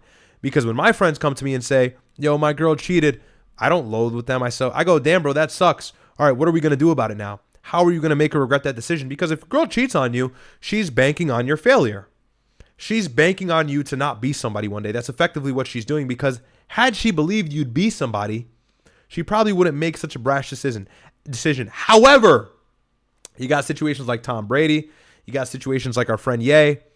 And so it's like, even when you make it to the top, they're still going, which is why you're just cooked. They're going. But if a girl cheats on you, that is an indirect way of her telling you, I don't bank on your future being successful, especially if she breaks up with you. It's one thing if she's cheating and she's trying to hide it, but if she just tells you to your face, hey, we're done, she just called you a loser. And I'll go as far as to even say, this is unpopular, I'll play devil's advocate here. If a girl cheated on you or she left you, likely you were lacking in some category. This is just the truth. Because if you're checking off every box, who is there to replace you? Hypergamy is real. We know a girl is not going to leave a guy for a worse guy. She's going to leave a guy for a better guy. You know what I mean? So if you're checking more often than not, these days that trend has kind of changed, but more often than not, she'll be hypergamous to some degree. And so even if she doesn't upgrade, the truth of the matter is she left you because she didn't see value in you anymore. That's why as a man, when you get a girlfriend, and this is the number one mistake I see men make, they get soft, they forget about their goals, they stop looks maxing, they stop doing their skincare routine, they're not in the gym as often, they're not doing cardio after their workouts. It's the little things, and maybe it doesn't start that way, but it culminates to that. And it couldn't be more frustrating for me seeing this happen to people that I love, because it's really happened countless times at this point. And the biggest thing I can tell a man, if you get a girl, start working harder. Put a fire under her ass that you are constantly ascending, you are constantly getting better, and this train is running full speed. If you ain't on it, you're off of it. You either better get the fuck on or get the fuck off. You can't straddle the line. Don't sit on the railroad because you'll get ran over. Don't sit on the railroad because you'll get left. You're either getting on the train or you're getting off. What do I mean by that? To translate more simply, in essence, if you get with a girl, speed up your work ethic. Work harder. Because now you have a standard to meet that she's going to always invisibly place over your head. She's going to expect you to be better than her in several aspects of life, in performance, in speech, anything, you name it. But certainly income and status are the biggest ones. And so you want a girl, you want to get a girlfriend, that's fine. And I don't mean to sound like a simp. You got to keep her. Otherwise, she's going to be a typical biological woman and leave you. So guys get with a girl and they just start softening up. You don't need to be in the gym all the time, and it's okay. I don't mind the abs, but like, who cares if you got a little belly? I love dad bods. And you don't always have to get haircuts. You're spending so much money. No, nigga. We are ascending, bro. Don't do that shit. Do not do that shit. I can't tell you how many friends I have that get a girlfriend. I see them a year later. I don't even recognize them. Don't let a girl destroy your work ethic, bro. Because here's the thing.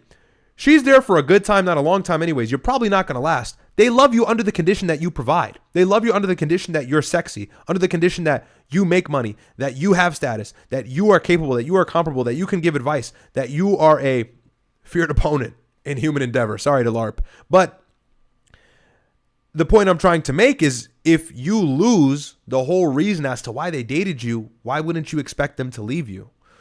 And this is the problem. You listen to them. A girl doesn't even know what she's doing in the next 5 minutes. A girl doesn't even know what she wants for lunch. Women are highly indecisive. They also say a thing and then do another. They're known for that. Hello, I think a lot of girls would agree with me there.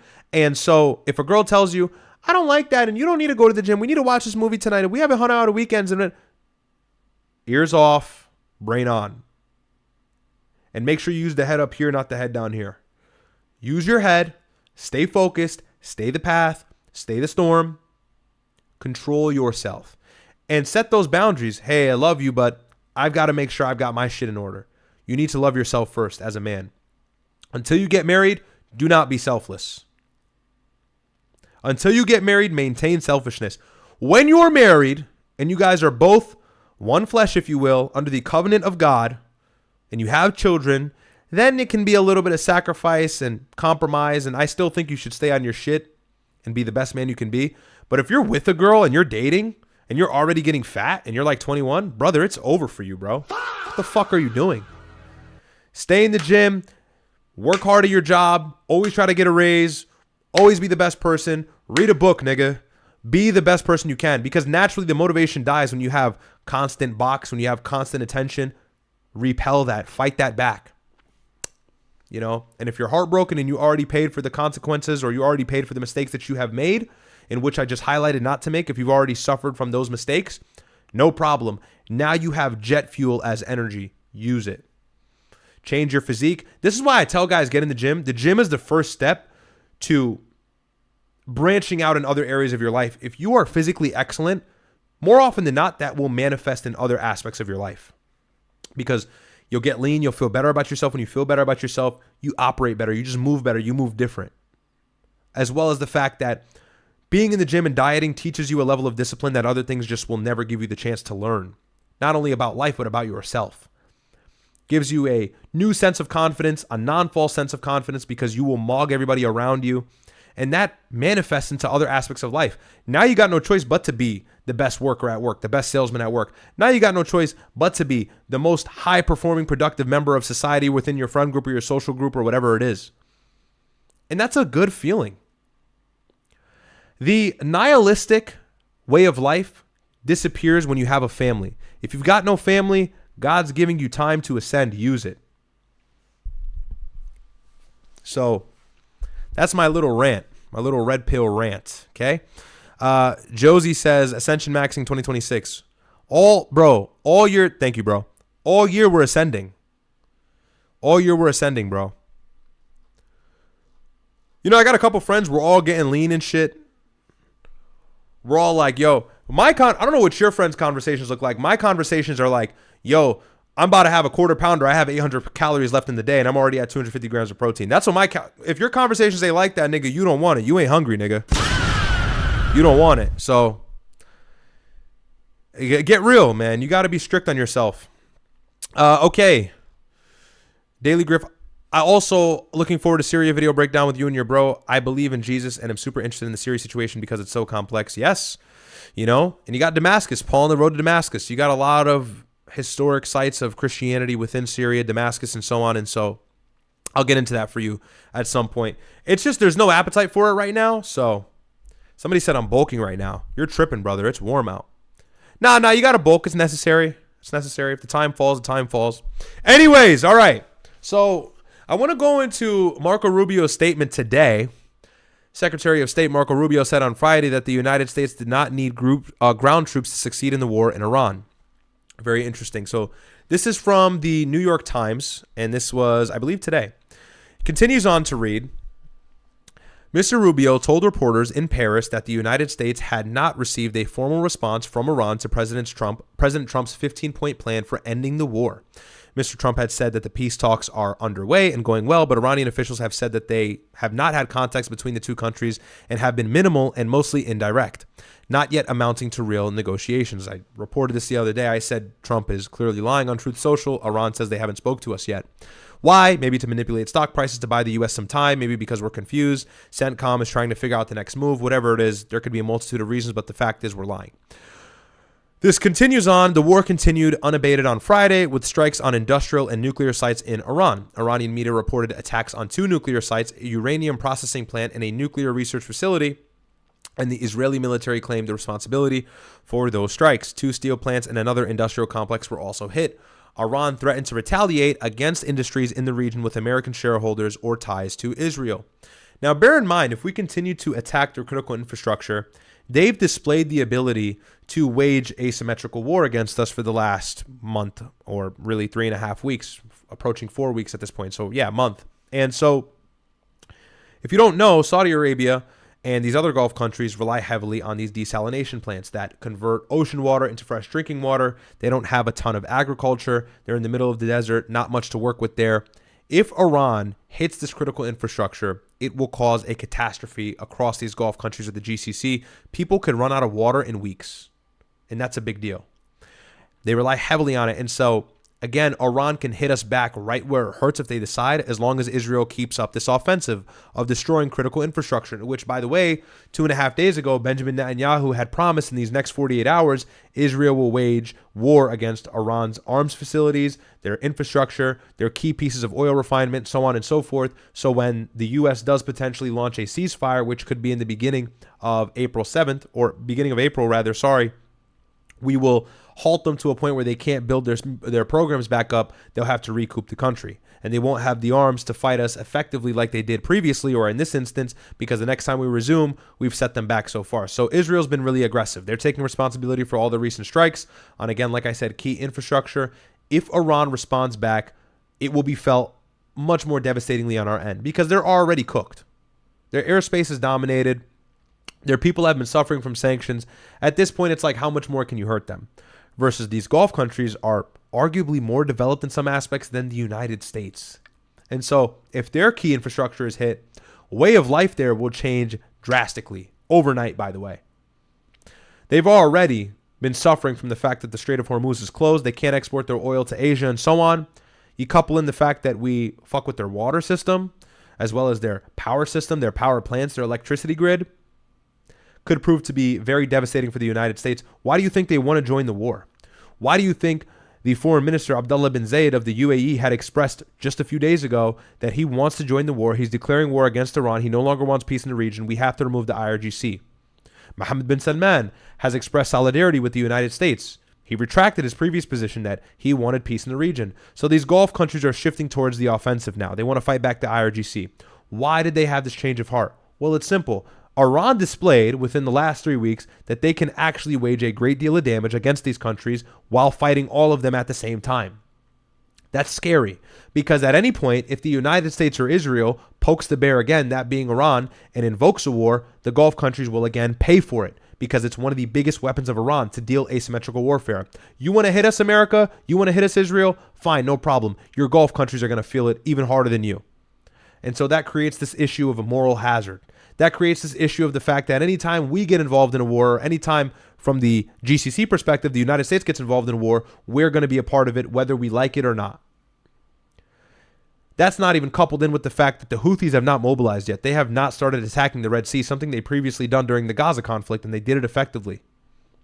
So, really scary things here, because if Iran decides to fight back and we actually mobilize further attacks against these key pieces of infrastructure that are responsible for their economy and so on, as well as the way of life there, they're going to hit us back where it hurts, especially these Gulf countries. They're going to pay for our actions.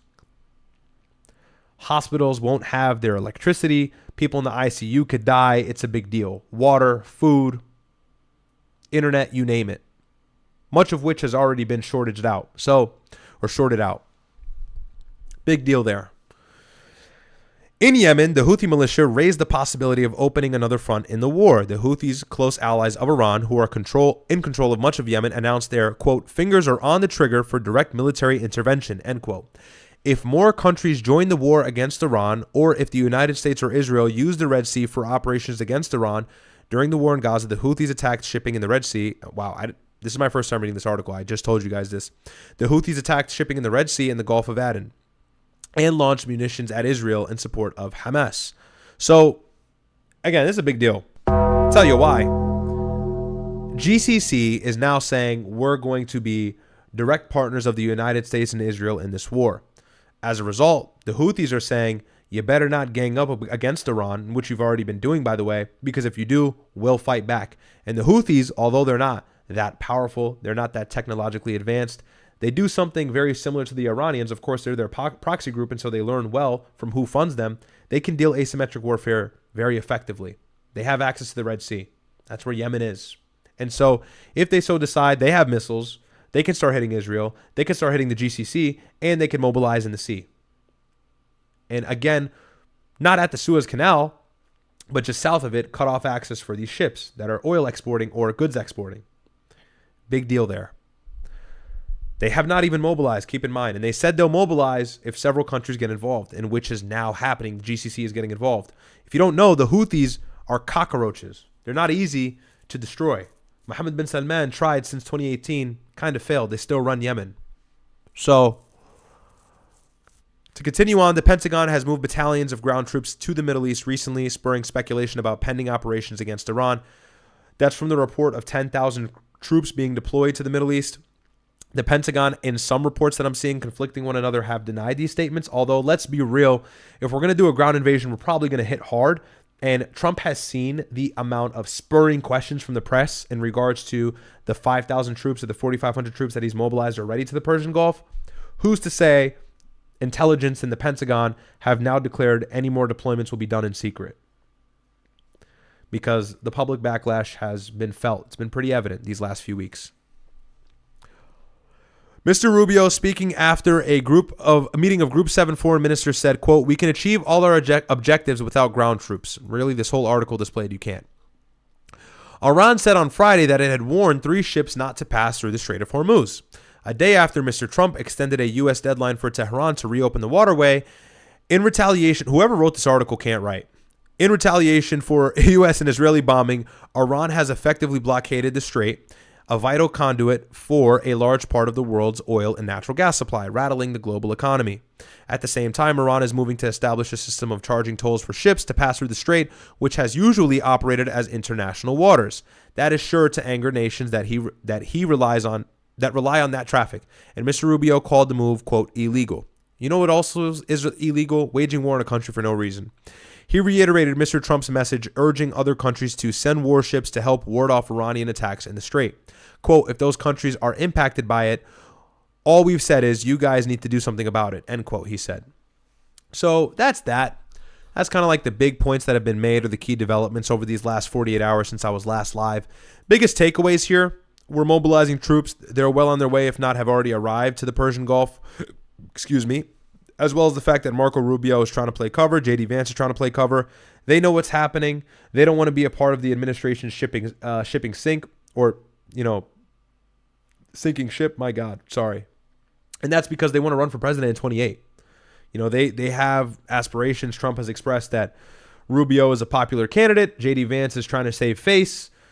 It's this whole race to look good optically in 2028 and be the peacemaker. Blessed are the peacemakers. They want to be the blessed ones in 2028 to be able to campaign on the debate stage and weaponize the fact that they have used this war and they have ended the war. They destroyed Iran's capabilities, but at the same time made peace in a situation where Trump couldn't figure it out. I guarantee that's what they're going to say in 2028. Quote me now and pull this clip back up when those debates are to be had, because this is going to be the main talking point in regards to foreign intervention for those debates that we'll see on Fox News and so on. So that's kind of where things have been landing at this point, but it's frustrating. It's very frustrating. And there's one more thing I kind of wanted to go over very briefly. We can watch the cabinet meeting. Sorry, my brother just retweeted some. See, this is what I'm talking about. Can I play this on YouTube? Got some body cam footage here.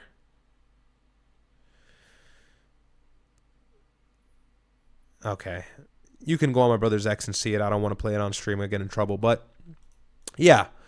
That's kind of where we are. And I got a little bit more here. But Marco Rubio is saying, we won't need ground troops. And this is the funniest part. It's like just too easy for me to do this. It's become a video game at this point. So Marco Rubio tells the press, we don't need ground troops to reach our goals. Okay, really? Well, this is what Benjamin Netanyahu said just a few days ago. And you probably already know what I'm going to pull up, but if you haven't seen this, buckle up.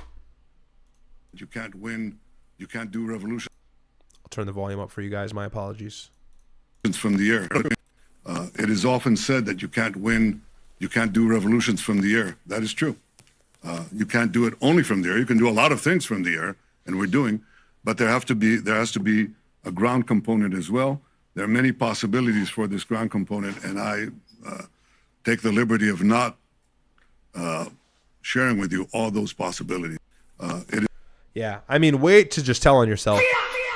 So, obviously, Big Yahoo, as we know, Mr. Bibi himself, the man, the myth, legend, does want some sort of ground component in this war. Do you think it's from Israeli personnel? Do you think it's from the IDF? Certainly not, because he would have expressed that. That's his military, right? So who do you think he's referring to? Our military. Anyways, let's get into the cabinet meeting. If you guys didn't see it, we'll play it. It's a bit long-winded, so I'll try to skip through, find some good parts for you. React to whatever Hegseth and Trump is spewing at this point. Oh, did you guys see this? Joe Kent had admitted... The Israelis at the end... Lord, that is loud. That the United States created ISIS and al-Qaeda. At least I think he indirectly made that implication. So we'll play this in a moment. But if you don't know, Joe Kent was the chief of the Center of Counterterrorism under Tulsi Gabbard, the National Director of Intelligence. And he resigned. I did a stream on that. I covered that, so you can go check that out if you didn't know, you weren't filled in. But let's react to this clip. I just saved it on Twitter. I haven't even watched it yet. So let's see what he says. Forming that crescent, that land bridge of Iranian supplies going right into Israel's backyard. So the Israelis at the end of the Iraq war were like, no, this is not going to work at all. We have to break this up. We have to go to war in Syria. We have to take down Assad. Arab Spring happened. There was some energy from the people. I think it was somewhat organic. But then in short order, we came in and we said, we're going to work with the Israelis, but we're also going to have to work heavily with the Sunni population on the ground in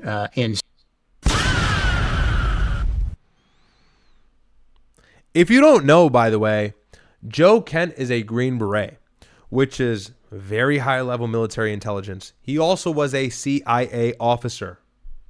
This guy is like intelligence king. He also spent like a decade or more in the Middle East. He had deployments in Syria, Yemen. Unfortunately, his wife was killed in a suicide bombing attack in Syria by ISIS, by the way. The very group he's saying they helped to bolster up their weapons and supply and their skills. And so who better to hear this from than him? And I've said this, like, this is not a red pill or black pill at this point at all, but it's just more vindication. It's like so sweet. But yeah, Obama and Hillary Clinton certainly bolstered up these groups. And Trump said it. Trump campaigned on this. So we'll keep going. But that's kind of the background for Joe Kent. You know, this was the guy, by the way, what Green Berets do, their responsibility, besides whatever covert operations they're assigned to do, is they are responsible for training backed groups in regions. So any sort of group like the Kurdish forces that have been a big weapon for the United States and Israel, or al-Qaeda, so on. You know, you got Osama bin Laden in the 80s, the Mujahideen, funded by the CIA to fight off the Soviets in Afghanistan, whatever it is. Joe Kent was the guy who was directly in charge and responsible for facilitating and organizing such actions and or operations.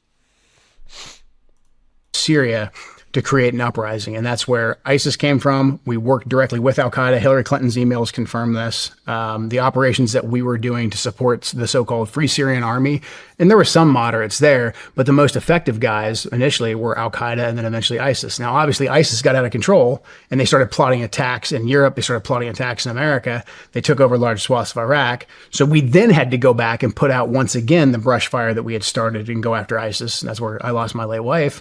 But Israel was the driving factor in that. We took down Saddam, who was a strong man against Israel. We then had to go in and take out Assad, who was a strong man against Israel as well. And now this is the third phase. We're going now into Iran to take out that strong government for Israel. Who did we put in charge of Syria? Oh, we handed that whole, well, again, we screwed the whole thing up so much we handed it to a leader of fucking al-Qaeda. Yep. He was in ISIS initially. He was an I'm going to replay that for you. We handed that whole, well, again, we screwed the whole thing up so much we handed it to a leader of fucking al-Qaeda. Yep. He was in ISIS initially. He was in al-Qaeda initially. In Iraq, fighting against us. We had him in jail, joined ISIS, broke off from ISIS, hand-selected by bin Laden's right-hand man, Ayman Zawahiri, to lead Nusra, and then they rebranded. Al-Nusra, who was the leader of Al-Nusra, which was the Syrian front of al-Qaeda, back then, 2015, 2016, well, it was the current leader of who is now the Syrian president, or the current leader of Syria, Mohammed Jolani, and he rebranded to Ahmad al-Shara. It's like, you know, people used to call me a nut job, and this stuff has been proven. People used to call me a nut job. Nothing is better. You know, I got some friends who are like normies, and they call me a nut job for this shit. It's just such a good feeling. It's such a good feeling. And this is the number one way to fool Americans as a jihadist is just put on a suit and get a good PR company, and then apparently we'll just believe whatever you say. There's videos of this guy holding people's heads that he cut off. Yeah, he's the thug. He's shaking he's a brutal President terrorist. Trump's hand. Yeah, horrible advice. Yep. And so what the fuck are we doing? Exactly. What are we doing? Exactly. President Trump at the beginning, again, this is where Trump. So this is where they're kind of wrong. I'll tell you why. Yeah, Jolani was a terrorist. That, no doubt about it. This is the current leader of Syria. I'll show you guys who he is, just so you know.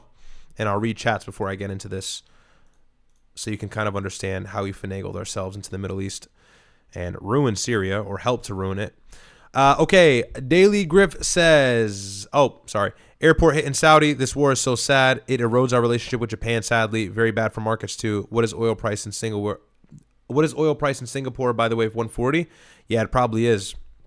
And did we hit the airport in Saudi Arabia? Is that true? Let's see. Currently, there's sirens in Bahrain. Babco refinery hit in Bahrain. Missile and drones alert in Dubai. We have... Oh, wow. Okay, so this is in Bahrain currently. We got a video here of a missile penetrating the air defense system and hitting the oil refinery.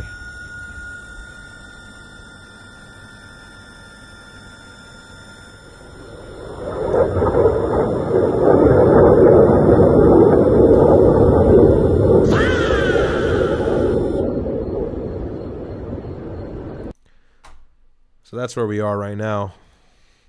By the way, because Trump wanted to start a war, we got more. So this is film from Saudi Arabia. Video confirmation shows an Iranian missile evading air defenses and impacting the vicinity of or directly Isa air bases in Bahrain. Okay, so this is another angle from Saudi Arabia. So let's see. I've told you guys that Iran has some of the best missiles program in the region, or really the world, some of the best, not the best. Let's see what they look like in action. So I'm not too sure what we're looking at here. Looks like a group of missiles, one getting hit, interceptors aiming to, of course, do their job and intercept the missile. Okay, so these are just interceptor missiles doing their job. Not too much there. What else have we got? Not much else. Okay. I don't know if Saudi's hit. I would have seen it, I think. But not far-fetched. I mean, if you're telling the truth, I'm sure I'll see it in a moment. Okay. Anyways. So, what did they say at the end?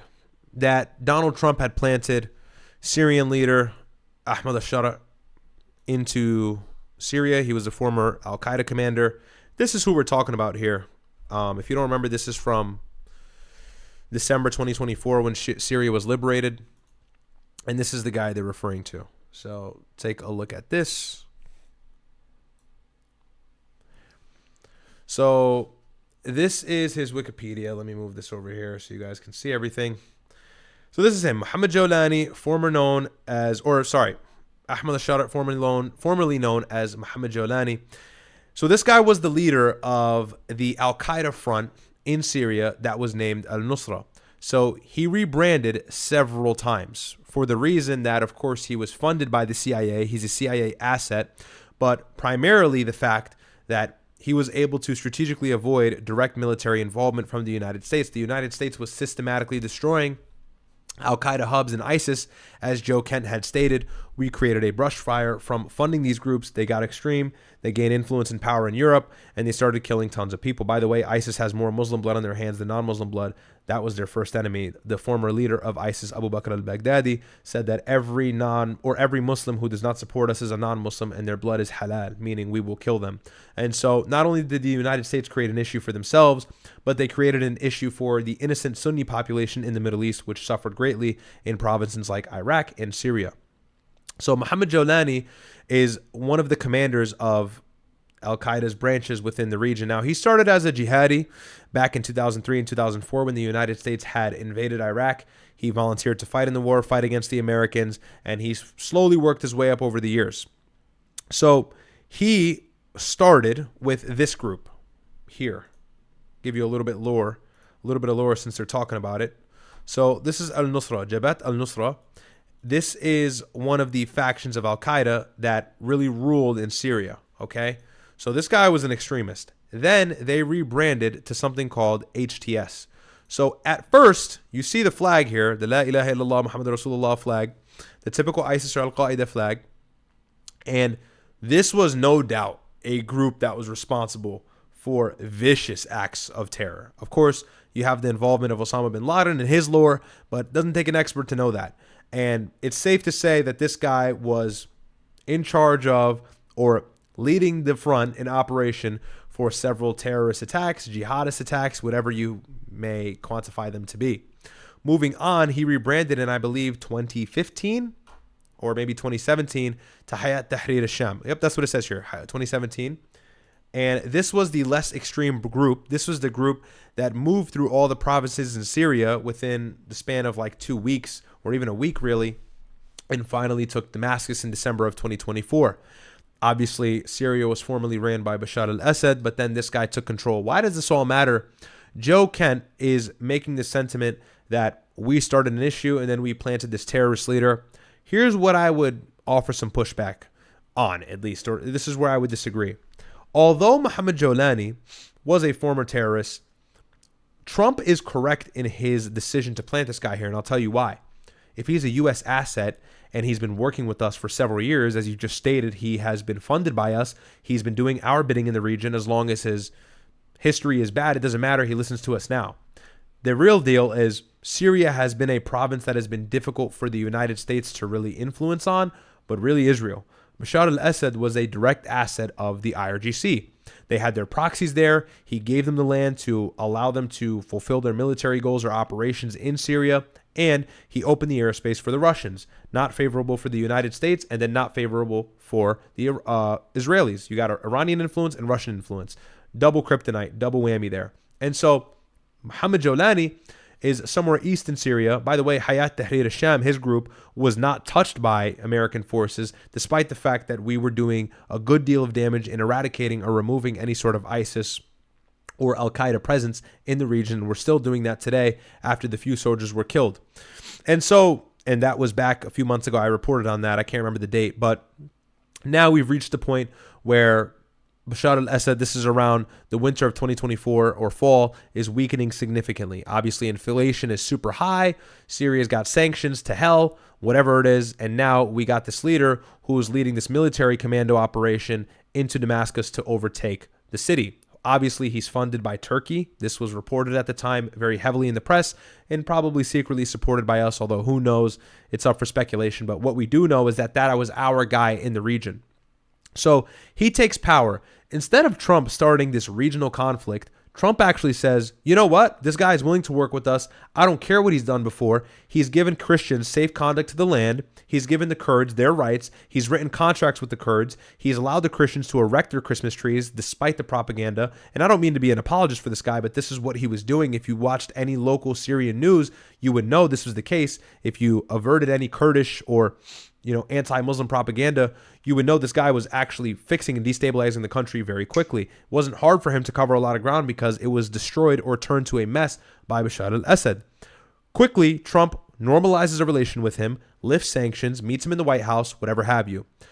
Now, he's opened up airspace for our military operations and Israeli military operations. Obviously, not the best look from a Muslim perspective, but there's no doubt this guy listens to the Americans, will not infringe upon the Americans, will not cause havoc in the region, something that Bashar al-Assad has been doing, and allowing the Russians to do their bidding in the airspace. That's a net positive for the United States, regardless of however you feel about it.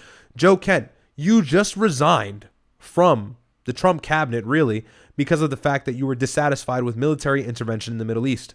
So why are you not happy with this former jihadi leader that we funded and propped up, by the way, taking control of a country to guarantee its peace and not get involved in any sort of military operations around the Middle East, even if he did what he did? That direct sentiment that made you leave the Trump administration seems to also be conflicting with your ideology as to this current Syrian leader. You're anti-intervention. You understand that Israel has control over us, but now you're mad that this jihadi leader that you probably spoke with or worked with at one point is in control of Syria. Do you want U.S. intervention in the Middle East or do you not? Stay on a side. If we can plant a leader in the Middle East, I don't care what his history is, if he'll serve our interests, if he'll give peace to the country, and he'll prop the country up for success, why should we care? Syria can easily turn into a powerful hub like these Gulf countries and benefit us with investments, oil, resources, and geostrategic locations for our bases, something that we've benefited off or reaped the benefits off greatly from the Gulf countries and other countries in the Middle East. Syria can turn into that. Mohammed Jolani, the current leader, has expressed the fact that he's willing to work with the Americans on everything. Now, he doesn't want to sign the Abraham Accords, but other countries have not signed the Abraham Accords and still been direct allies of the United States and in parallel with us, Saudi Arabia being the greatest example. So it's like, hey, yeah, we shouldn't prop up ISIS, we shouldn't prop up al-Qaeda, but we already have. So let's see what ground we can cover and how we can bandage it and repair it. And the leadership of Syria, I think, was a good step, or the right step in a good direction to eventually invoke peace in a pivotal region that we have not been able to gain control of for years. If we have a leader in the Middle East who is Sunni, right? He's a fundamentalist, he's orthodox, he's extreme in his religion, the people like him, and he serves American interests. I mean, what's there to complain about? The guy is filling the role of being Islamic and being theocratic, but he's giving Christian safety. And at the same time, he may have a rough past. And Trump said that. He's got a rough past. He's a tough guy. But he's serving our interests, listening to us, obeying us. And so we lifted sanctions, and Syria is now flourishing real time. What's the problem? Are you a neocon or are you America first? So I didn't understand that sentiment at the end. That kind of caught me off guard.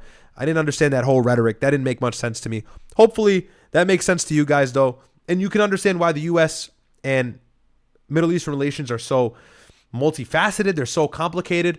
But at the end of the day, there's a bigger benefit for this guy being in charge because that country is now stable and it's one less loose end for the United States to have to worry about in regards to being a hotbed of terror. Even if the HTS did kill those 2 soldiers or whatever it is, at the end of the day, they're working with us. They're giving American safety. They're giving airspace to us, which is, debatably treacherous from the Islamic world. But I'm just speaking from an American perspective here.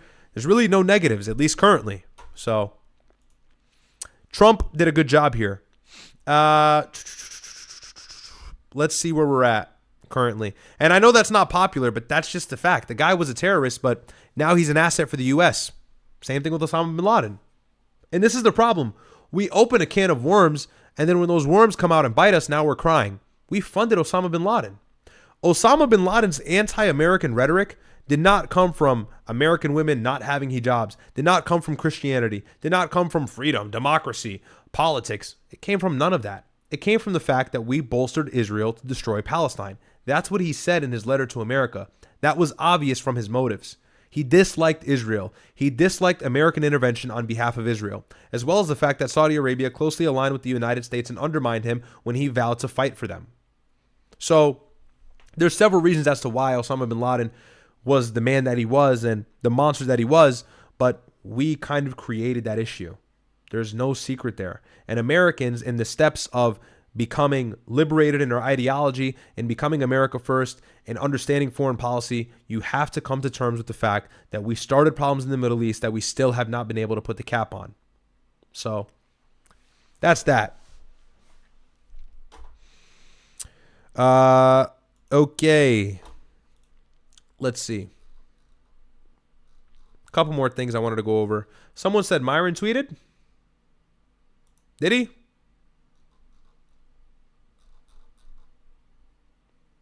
I don't see it.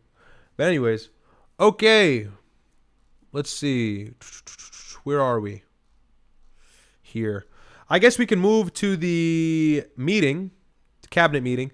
Take a look at this video I saw on X. This has got to be from Hebrew Media. Suleiman posted it. This is currently Israel. I'm not sure where this is. Don't need the music. Yeah, bro, that's rough.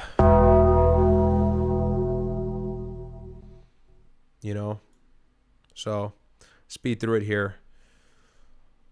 Lots of emergency personnel, first responders, probably pulling people out of rubble. Of course, Israeli media has been trying to heavily censor the damage in which their infrastructure has received. Doesn't seem like they're sustaining themselves. We got reports out of northern Israel that people are running from their homes, and Iran has been threatening the UAE to evacuate. So this war might take a very big step tomorrow. I would like to bet that tomorrow we'll have a huge development. Hope I'm wrong. I hope Trump just says, hey, we're done here. That would be the best case scenario. But you don't deploy 10,000 troops for no reason. Let's take a look at this cabinet meeting. Any super chats? Sorry. Airport hit in Saudi. Okay. Michael, Iran already responded. They hit the airbase in Saudi Arabia and destroyed 3 tankers and injured 10 soldiers today right after Marco Rubio said that. Sagno Sprite says, what are you reading? Can you share your screen, please? Oh, yeah. No, when I read articles, I'll pull it up. Sorry. Monarch Music, if you are so sure about Islam, debate Jay Dyer or you're a coward. I guess I'm a coward because I don't do theological debates, but I think he already lost a Muslim Lantern. So, hey, I can be sure in my religion and not have to debate some top religion or top debater in another religion in order to be secure in mine. Same way, I don't think Nick Fuentes would do a good job against Muhammad Hijab if he argued Catholicism, because Muhammad Hijab is very well versed in theology, or even somebody else like maybe Orthodox Muslim. But that doesn't mean that Nick Fuentes is dumb or he's not sure in his religion. So that's where he specializes. But I mean, I don't see any good arguments from him. What? The Quranic dilemma? The circular argument about the Quran, that it confirms the Bible? RB5? I don't think that argument has any weight. What, Muhammad being less moral than Jesus? Things I've heard millions of times. So, you know, I'm not interested in debating some guy because you're telling me to debate him. I'm not a monkey to do your bidding. But, you know, and I'm not saying he's dumb, but I don't think he makes a profound or really groundbreaking point when he attacks Islam. Sorry, bro. Like these religious debates have existed for years, bro. I've heard all these points millions of times. So much points to Syria, but I have elementary understanding of it, so it seems super interesting / confusing. By the way, oil going for way over spot too. Yeah, I'm glad. Hopefully that Syria thing made a little bit of sense. Syria is a very complicated issue, but currently what's happening in Syria is good, and the country is on its way to better beginnings, peace, so on. But yeah, and look, here's the thing about theological debates. This is the funny part. You'll have like some big Muslim debater or theologian and then Christian evangelical, whatever it is, or Orthodox Christian or Catholic Christian, whatever. And they'll debate. And then you go to the comments of each creator's video. The Christian creator's video has pure positive Christianity comments. Oh, this guy won, our Christian guy won. And then you go to the Muslim side and it's the same thing. And it's like, it's jester, bro. Like, how about you look at both religions yourself and take it at face value, study the scholarly opinions of the scripture, study the exegesis, study the tradition, and come to the conclusion yourself. That's what I've done. I don't watch religious debates to make my mind up, you know. But, I mean, if that's your thing, man, that's your thing. But I think that content is really redundant. Okay. Where are we here? We'll watch the one other point. Oh yeah, JD Vance, I guess, said something really controversial in this cabinet meeting. So guys, give me 1 second. I'm just gonna run to the bathroom and I'm gonna get water because I've got cotton mouth and I really gotta pee. So I'll go ahead and leave this on screen. I'll play it and then I'll be right back. If I miss something good, just spam it in the chat, but I'll let it play. We're at 7 minutes in here. Navy that has taken place, maybe ever, but certainly since World War II. Their Air Force is gone. Their anti-aircraft and communications capabilities are totally dismantled. And one of the problems they do have when they deal with us is we deal with people and the people aren't able to communicate with anybody else. So, you know, because all of their leadership has been gone. The first level is gone, and they met to pick a new level, and they're gone. They're all gone because they didn't make a deal and because they're sick people. They're really sick. They're really sinister, sick people. And if anybody thinks it was okay to have a group of people like this to have nuclear capability, nuclear weapons, and if we didn't attack with the B-2 bombers, they would have had a nuclear weapon within 2 weeks of that, maybe 4 weeks. But between 2 and 4 weeks, they were planning to have a nuclear weapon. If we didn't hit them at that time with the B-2 bombers, and one of the great air raids in history, maybe the greatest, dark at night, no moon, no light, every single bomb hit its mark and just obliterated that place. So it's now buried deep under earth. And it was an amazing thing, but they would have a nuclear, and they would have used it without question. And you know that because why did they shoot all these countries that weren't even really involved with them? They weren't involved. They had no big problems because they're sick, because they want to take over the Middle East, not just Israel. Certainly Israel would have been the first on their list. They would have used nuclear weapons, a nuclear, you don't need too many of them, but they would have used a nuclear weapon on Israel and they would have used it on the neighbors, and then they would have come after us. And if we had a weak president, they would have done great damage. But fortunately, you don't have a weak president. I knew what was happening. And I think we've been proven right. You know, they took one missile, it went 2,500 miles. They supposedly didn't have a missile like that. They had no missile with that capability. But they shot the now famous Ireland, the island that the UK was very afraid to give us because they didn't want to get dragged in. but we don't want to get dragged into their wars either. You know, it's one thing we're very disappointed. I'll say it publicly. We're very disappointed with NATO because NATO has done absolutely nothing. And I've always said, 25 years ago, I mean, I was somebody that wasn't a politician, but I was always involved in politics and I understood politics. I said 25 years ago that NATO's a paper tiger, but more importantly, that we'll come to their rescue, but they will never come to ours. And I want you to remember that we said this. They didn't come to our rescue. Now they all want to help.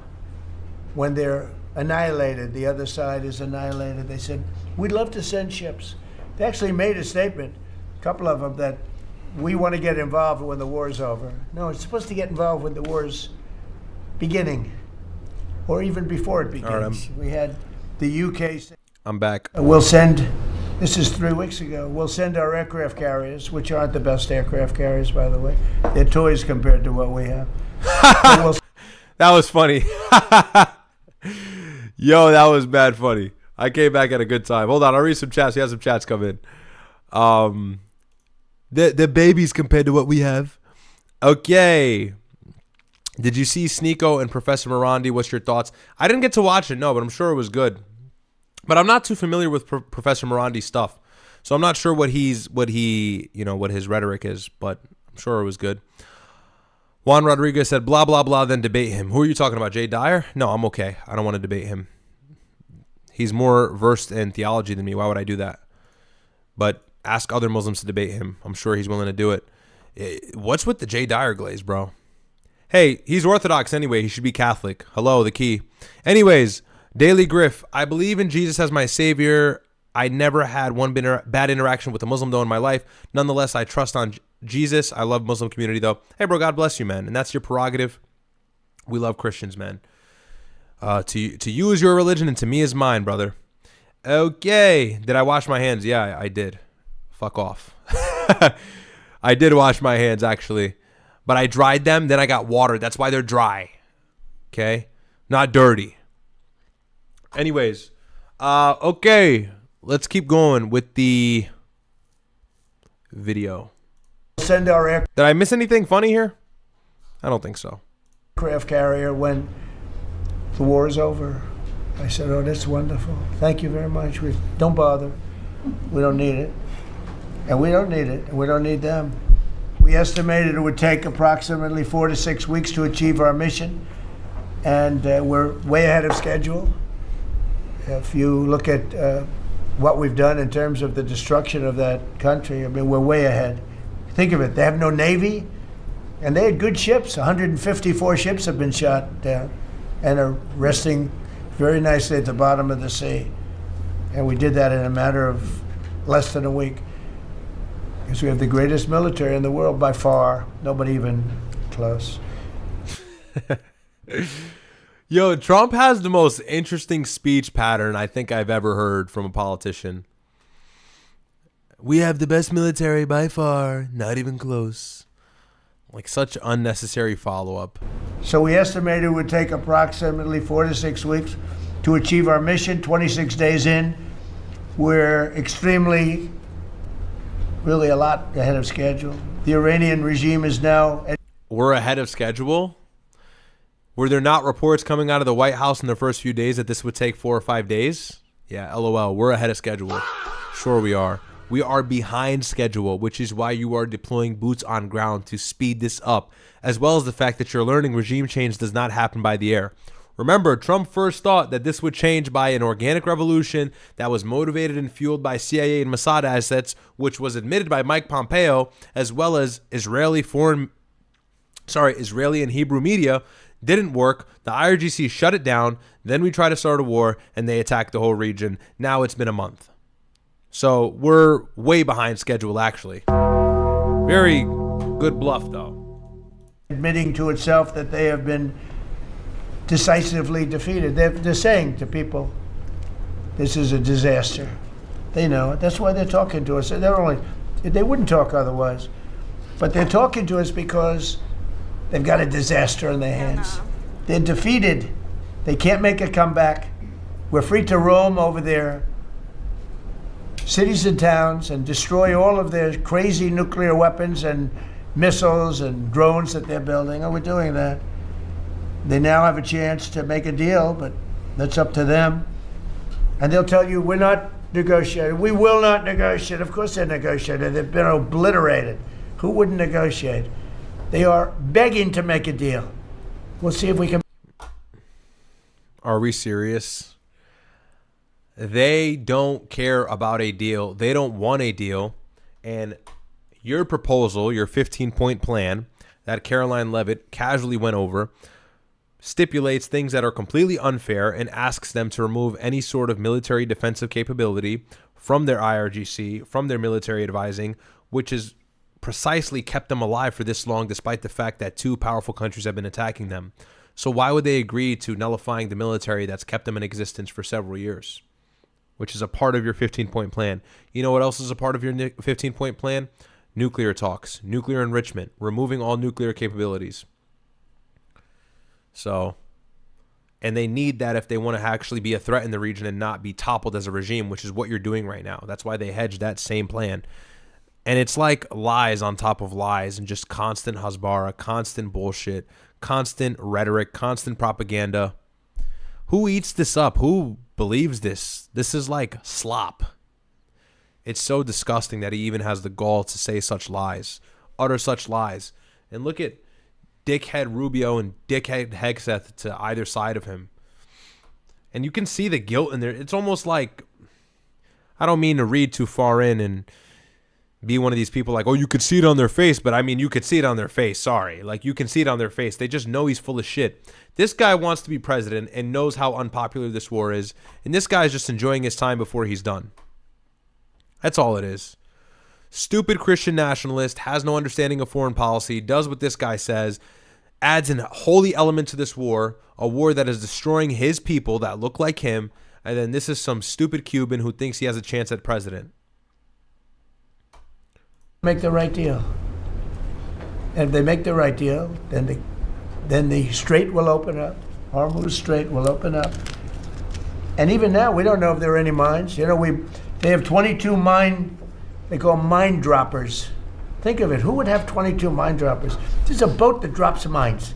Who has 22 mine droppers? Except for people with very evil intention.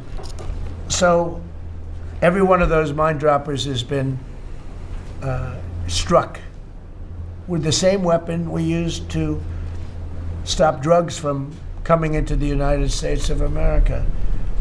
When we hit those boats, it's the exact same weapon, extremely effective. We have unlimited supplies and extremely effective. But they have no more mine droppers. By the way, speaking of drugs, we're 98% down drugs coming in by water, by the ocean, by the sea. 98%. And we're trying to find out who are the 2% because we think they're the bravest men anywhere in the world. Maybe women. But whoever's on those boats is very brave or doesn't watch He's witty and funny sometimes, I have to admit. television. But where drugs coming in by sea, coming in by water, are 98%. Nino Assyrian Bull, thank you so much for the super chat. He says, intel sources say that the real number of missiles destroyed by the United States is 1/3 of Iran's stockpile. Also, Iran does have millions of drones of various types. Yeah, they have a bunch and they make them. And they've been, you guys realize, when we launched an attack on their nuclear facilities after the 12-day war, Iran knew that this entire operation would resume in a full-fledged manner, that of which we're seeing today on the ground. Iran knew that this war would start. It wasn't a matter of if, it was just when for them. And so what do you think they did? They ramped up on their stockpiles. They reached into emergency reserves of money.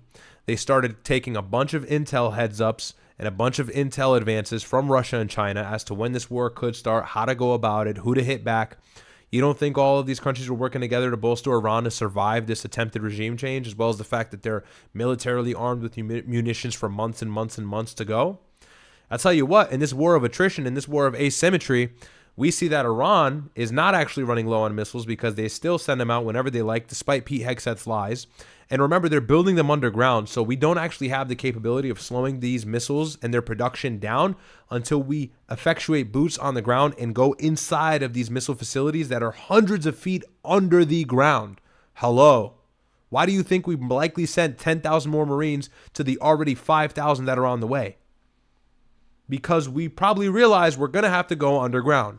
Whether it's Karg Island or inside of the actual country of Iran, we're going to have to be there. We're going to have to do some sort of special operations, something.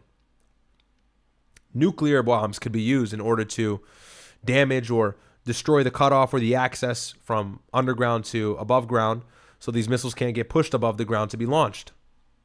So it's like you factor all that in with the fact that Israel is running low on their defense system, and maybe that gives a plausible reason as to why a ceasefire may be the case in the beginning of April, so Israel and the United States can recoup. But if that's the case, it's not asymmetry. We're fucking losing.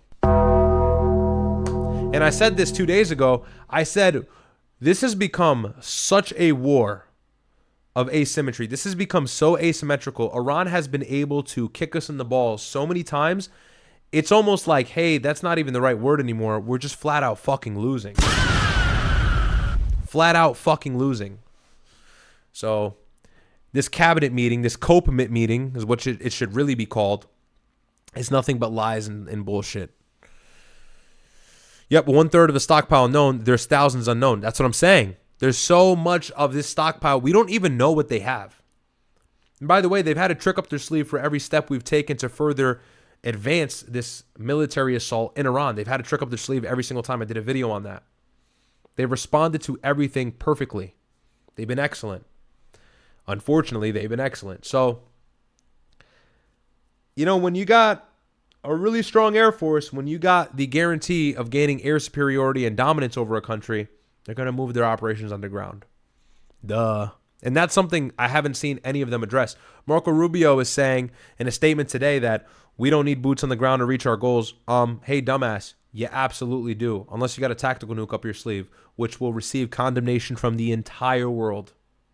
Gulf countries are already upset with us. Don't be fooled that they're joining this war. They're joining this war so they can destroy the IRGC because they realize the IRGC will weaponize U.S. bases in their countries to destroy them.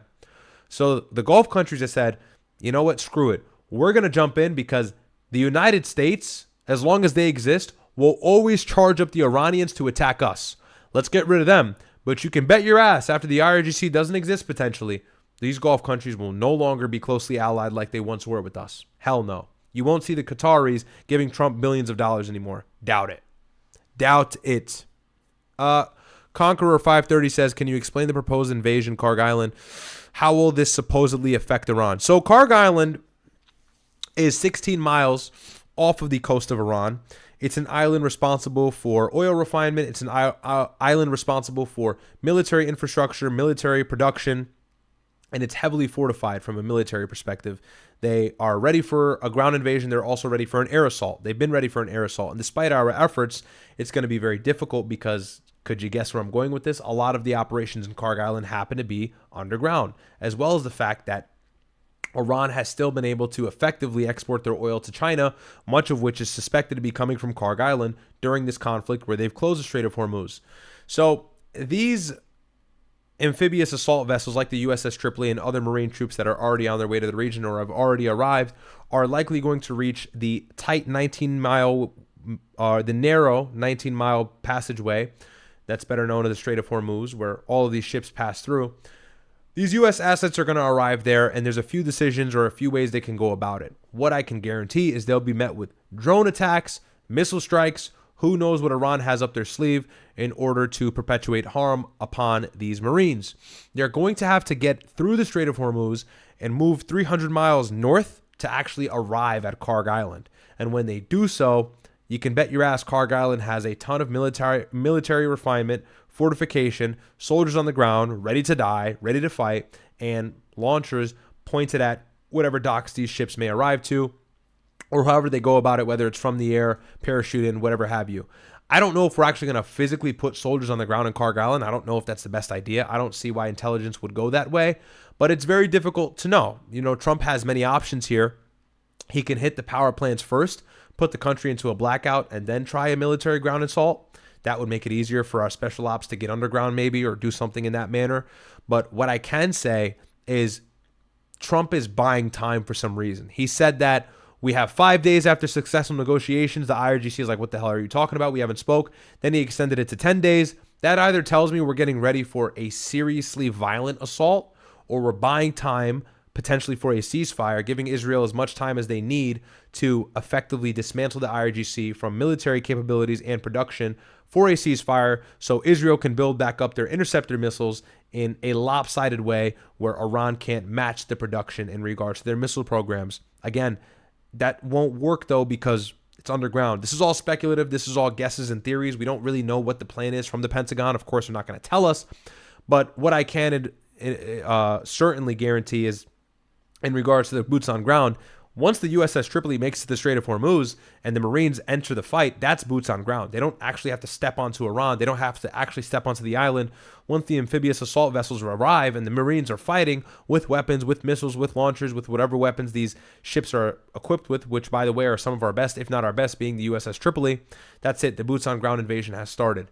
But how they're going to go about it is all speculative. It's difficult to say, but it will prove difficult. Remember, it's a lot easier for Iran to disrupt that passageway, blockade it, put mines in it, than it is for us to go there across the world, secure and reopen it. That's their home base. That's their home court. So for them, all they've got to do is throw these cheap drones that they make in-house to scare these ships away. And what we got to do is secure that passageway that they have a coastline of access to, and then reopen it, and then guarantee insurance for the ships that pass through that nothing will happen again.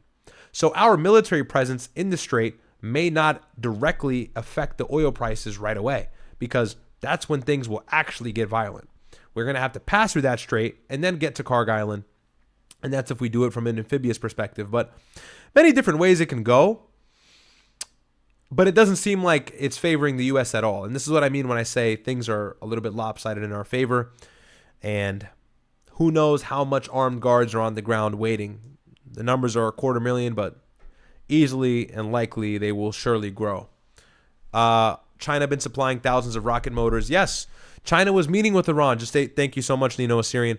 China was meeting with Iran a few weeks before the conflict and supplying them with missiles that can hit amphibious assault vessels like the USS Tripoli and not sink them, but nullify their missile capability. So China gave Iran advanced missiles that can hit ships. That's the whole point. They did that because they expected a U.S. invasion. This was the preparedness that Iran had took on in terms of a mentality after the 12-day war and Operation Midnight Hammer. So I think the missiles are designated CM-302 missiles is what they're called. I can't remember, but I read it up a few weeks back, and this was reported by Reuters, and they're pretty reliable. So you have that. You have Russia sitting ducks, giving them intelligence advances. Not a good look for us. There's nothing we can do in secret here. You know, you might say Navy SEALs, you might say special ops, but they're sitting and they're ready. You know, you don't have the element of surprise anymore when you're in a full-fledged war. Hello. That you lose that once you start the war. We started the war 3 weeks ago. Thanks for the explanation, Brother Conqueror. God bless you. Thank you. Nino Assyrian says, my opinion, I think Karg Island is a deception. Trump is a sneaky snake. I believe they will invade somewhere else. Regardless, Iran will be ready. Yeah, certainly. Karg Island is key for their military production, though. So it's a target at some point. Maybe not early on, especially because there's been some sentiment or some rhetoric that we will attack. But at some point, it will be a target, no doubt. Who knows when? Like I said, it's all up for grabs. I don't want to tell you guys this is what's going to happen because things have gone in several different directions that we haven't expected. But what I can say is this weekend is, like right now, could be, you know, we might be within moments of this attack. Who knows, though? Who knows? Maybe Trump is waiting for next weekend. Maybe Trump is waiting for June. Maybe Trump is waiting for May. Maybe he's going to pause this for April, resume back in May. Maybe he's going to pause this, then hit him with a tactical nuke. Trump is in a corner right now. He's on his heels. The IRGC has effectively displayed they won't be toppled without U.S. soldiers physically in Iran, period. So, not a good spot for the United States. Not a good spot. Sent down. And now we'll stop the drugs coming in by land. The land is the easy one. You had to stop the water. A lot of it came into the water. Now it's all pinched. And these people are trying to come in by land. And we will, that's it. That's the easy one. But we had to take care of the water first. Nobody's coming in. Virtually nothing is coming in anymore.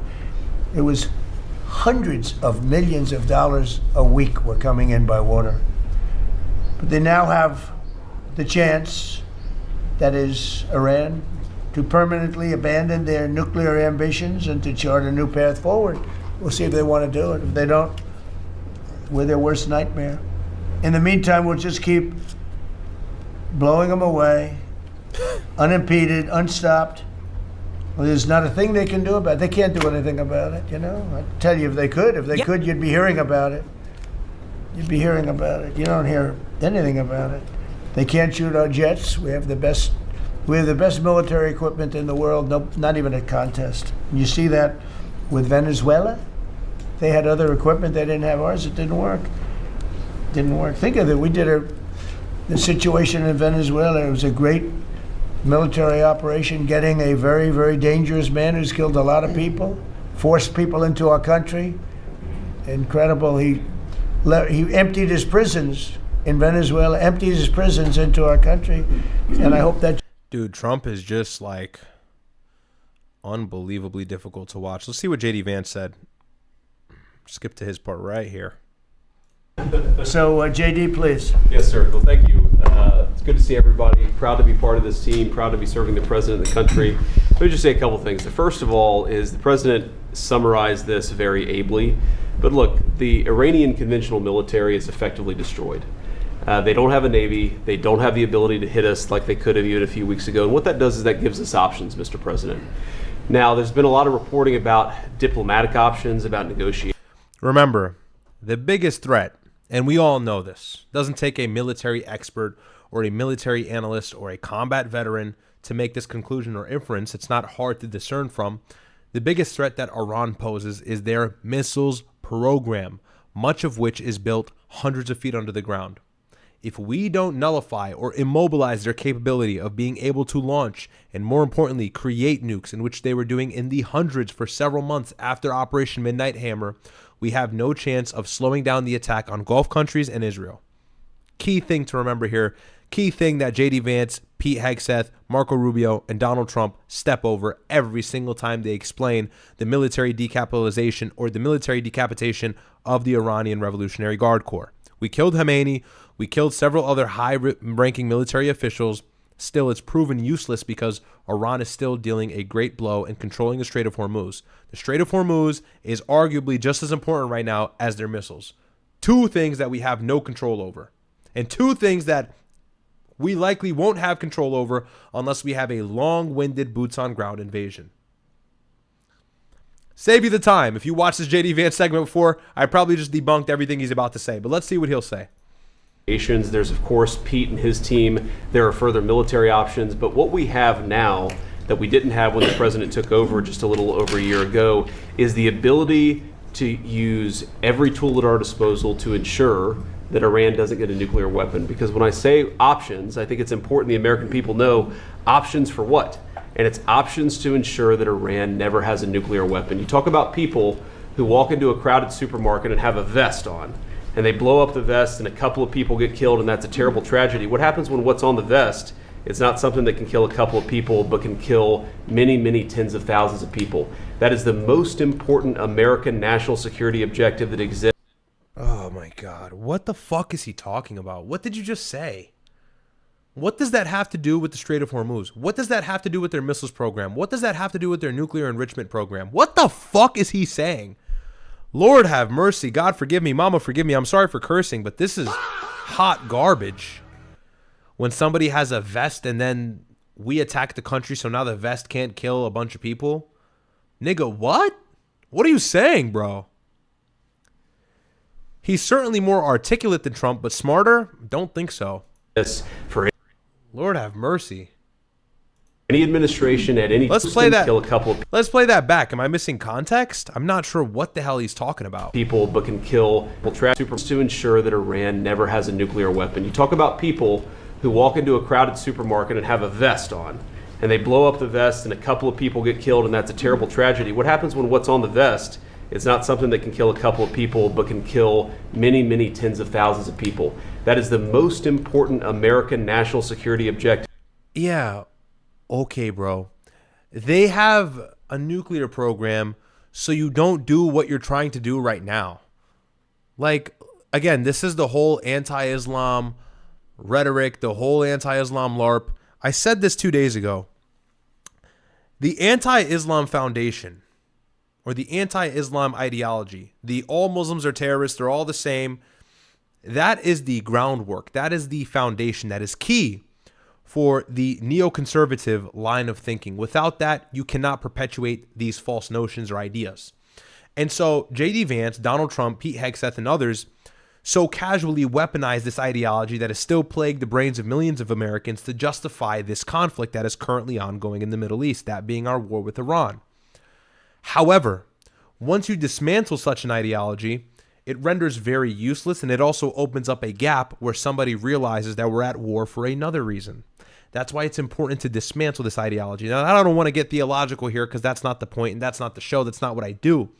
But what I want to do is tell you that he's weaponizing the religion to further the idea that they're going to use nukes against Americans and Europeans to kill thousands of people.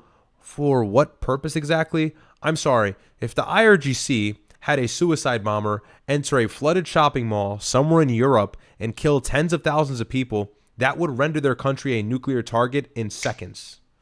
And they know that. They have a relationship with Russia, with China. Why would they do that? What sense does that make?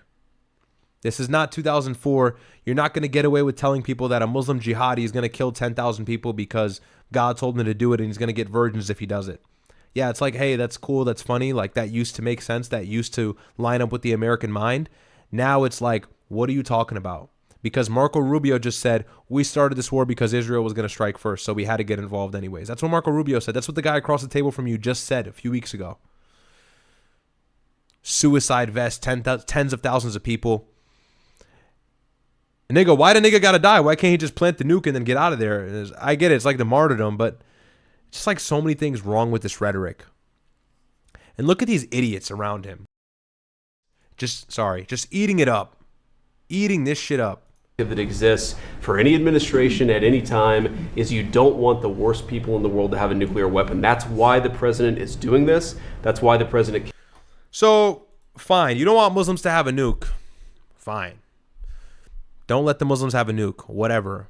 I'm indifferent on that, but let's just be gracious and grant the fact that they shouldn't have a nuke. You know what I'm going to say? We had it figured out. We figured it out in 2016 with the JCPOA. And we almost figured it out again with Biden. He tried to revive that deal. You sabotaged that deal. You and Mike Pompeo and Donald Trump destroyed that deal. Iran can't have a nuke. Okay, Iran signs deal, no nuke. We destroy deal with Iran and then promise to topple their regime by rendering the IRGC a terrorist organization. Now Iran senses regime change and hedges a nuke. Then we go, you can't have a nuke. What the fuck? What the fuck? I'll fill in the gap for you. Israel. Okay, Israel. Lord have mercy. Lord have mercy. Care so much about this particular issue. I'll let Steve talk a little bit about the details of the negotiation, but the last thing I'll say before I turn it over to Marco is I'm very mindful, of course, that we have a lot of folks overseas fighting very ably for the United States of America. I know Pete and the whole team, we're very proud of them, but they're fighting at a time where we are about to enter as Christians the most important week of the Christian calendar, the Holy Week that celebrates the return of Jesus Christ to Jerusalem. And so I want to say to all of my fellow American Christians, but particularly those serving in the Gulf, that I wish you all a very blessed Easter, a very blessed Holy Week, and we continue to stand behind you and continue to support you every step of the way. Thank you, sir. Thank you very much. Yeah, you piece of fucking shit. You know what you're doing during this Holy Week? During this week that represents Jesus Christ and the third day and the resurrection and everything else between it and Palm Sunday and everything from the start to the finish. You know what you're doing during this Holy Week, this sacred week to your people, to your Christians? You're going to get hundreds of thousands of them innocently killed or displaced in southern Lebanon, in Gaza, in the West Bank, because there's tons of them there, as well as in Iran. Hello, there's tons of Christians in Iran. Piece of shit. Anyways, let's read some chats. We'll keep going. China been supplying thousands of rocket motors. I think I read that.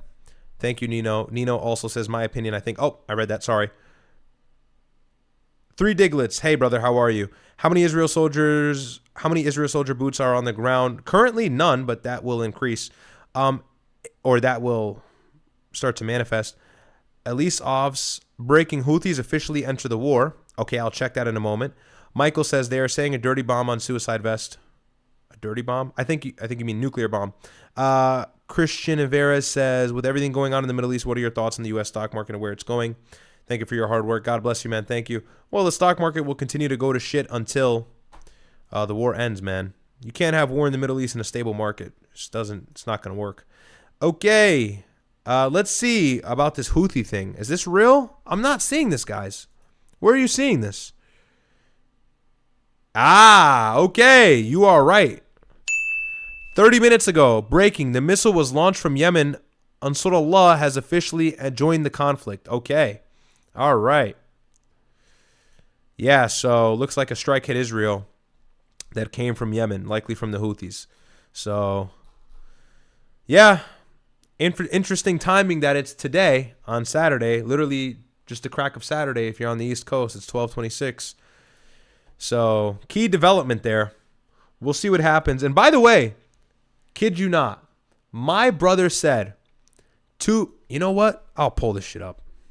I'll pull it up. I can show you better than I could tell you. I just don't know if I'll find the timestamp.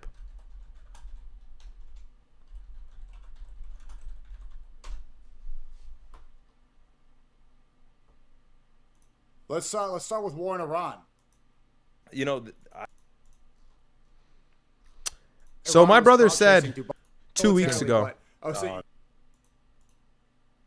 It's going to go deep in underground and then basically change the format of the sand in a way where it'll...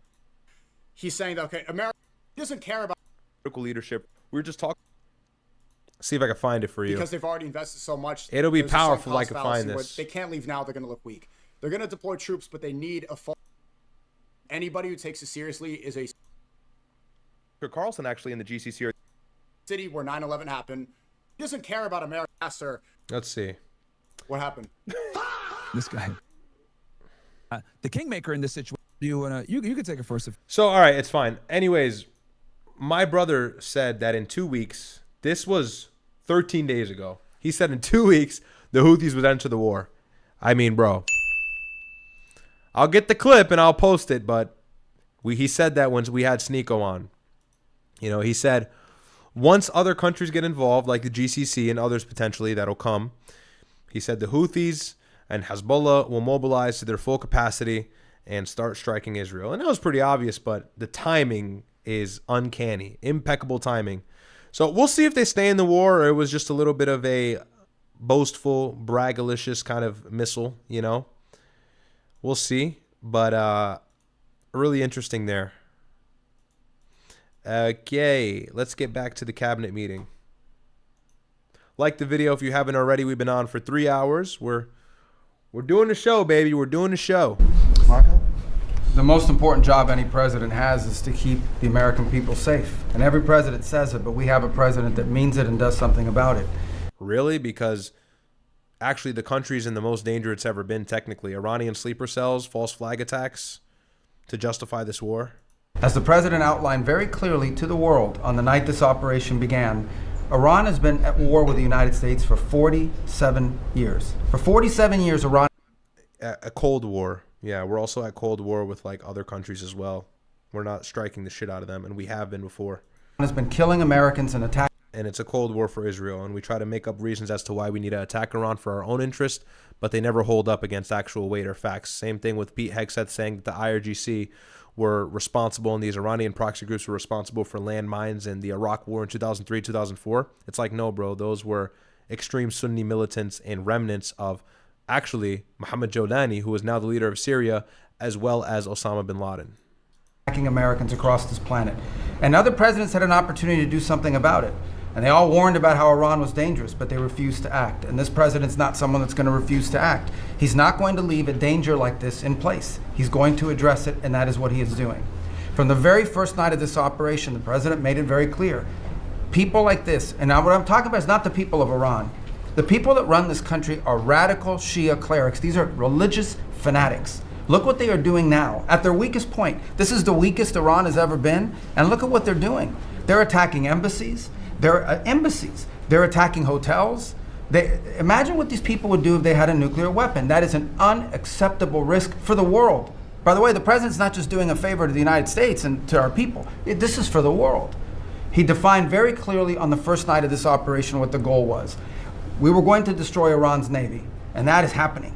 We were going to, if it hasn't already happened, I'll let Pete speak to the specifics of it. We were going to destroy their missile launching capabilities, and we're well on our way to achieving that goal. We were going to destroy the factory so they couldn't make more missiles and more drones, and that is moving forward.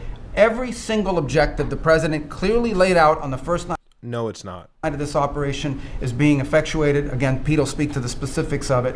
This has been an incredibly successful operation. Every day, it may not get covered because, we're unlike them. We're not bombing embassies and hotels. We're hitting military targets. But every day, the Department of War lets the drummer get wicked over every portion of Iran that has these military capabilities, and the results are going to bear fruit for the world. The world is going to be a safer and a better place when President Trump's mission here is achieved. Iran has been attacking these hubs. Bro, first of all, we started the war. Second of all, they're attacking the hubs because we are so much more powerful than them. They have to leverage our infrastructure, our key embassies, and our military bases to make us feel pain. They don't have intercontinental missiles to strike our land back. Thank the Lord they don't. So what they have to do instead is hit military assets in these Gulf countries. That's the balance that they have to find. They have to close the Strait of Hormuz to destroy global oil prices so people can go, why is my gas so high? Oh, it's because a war is happening in Iran, started by the United States. Trump is to blame. That benefits Iran.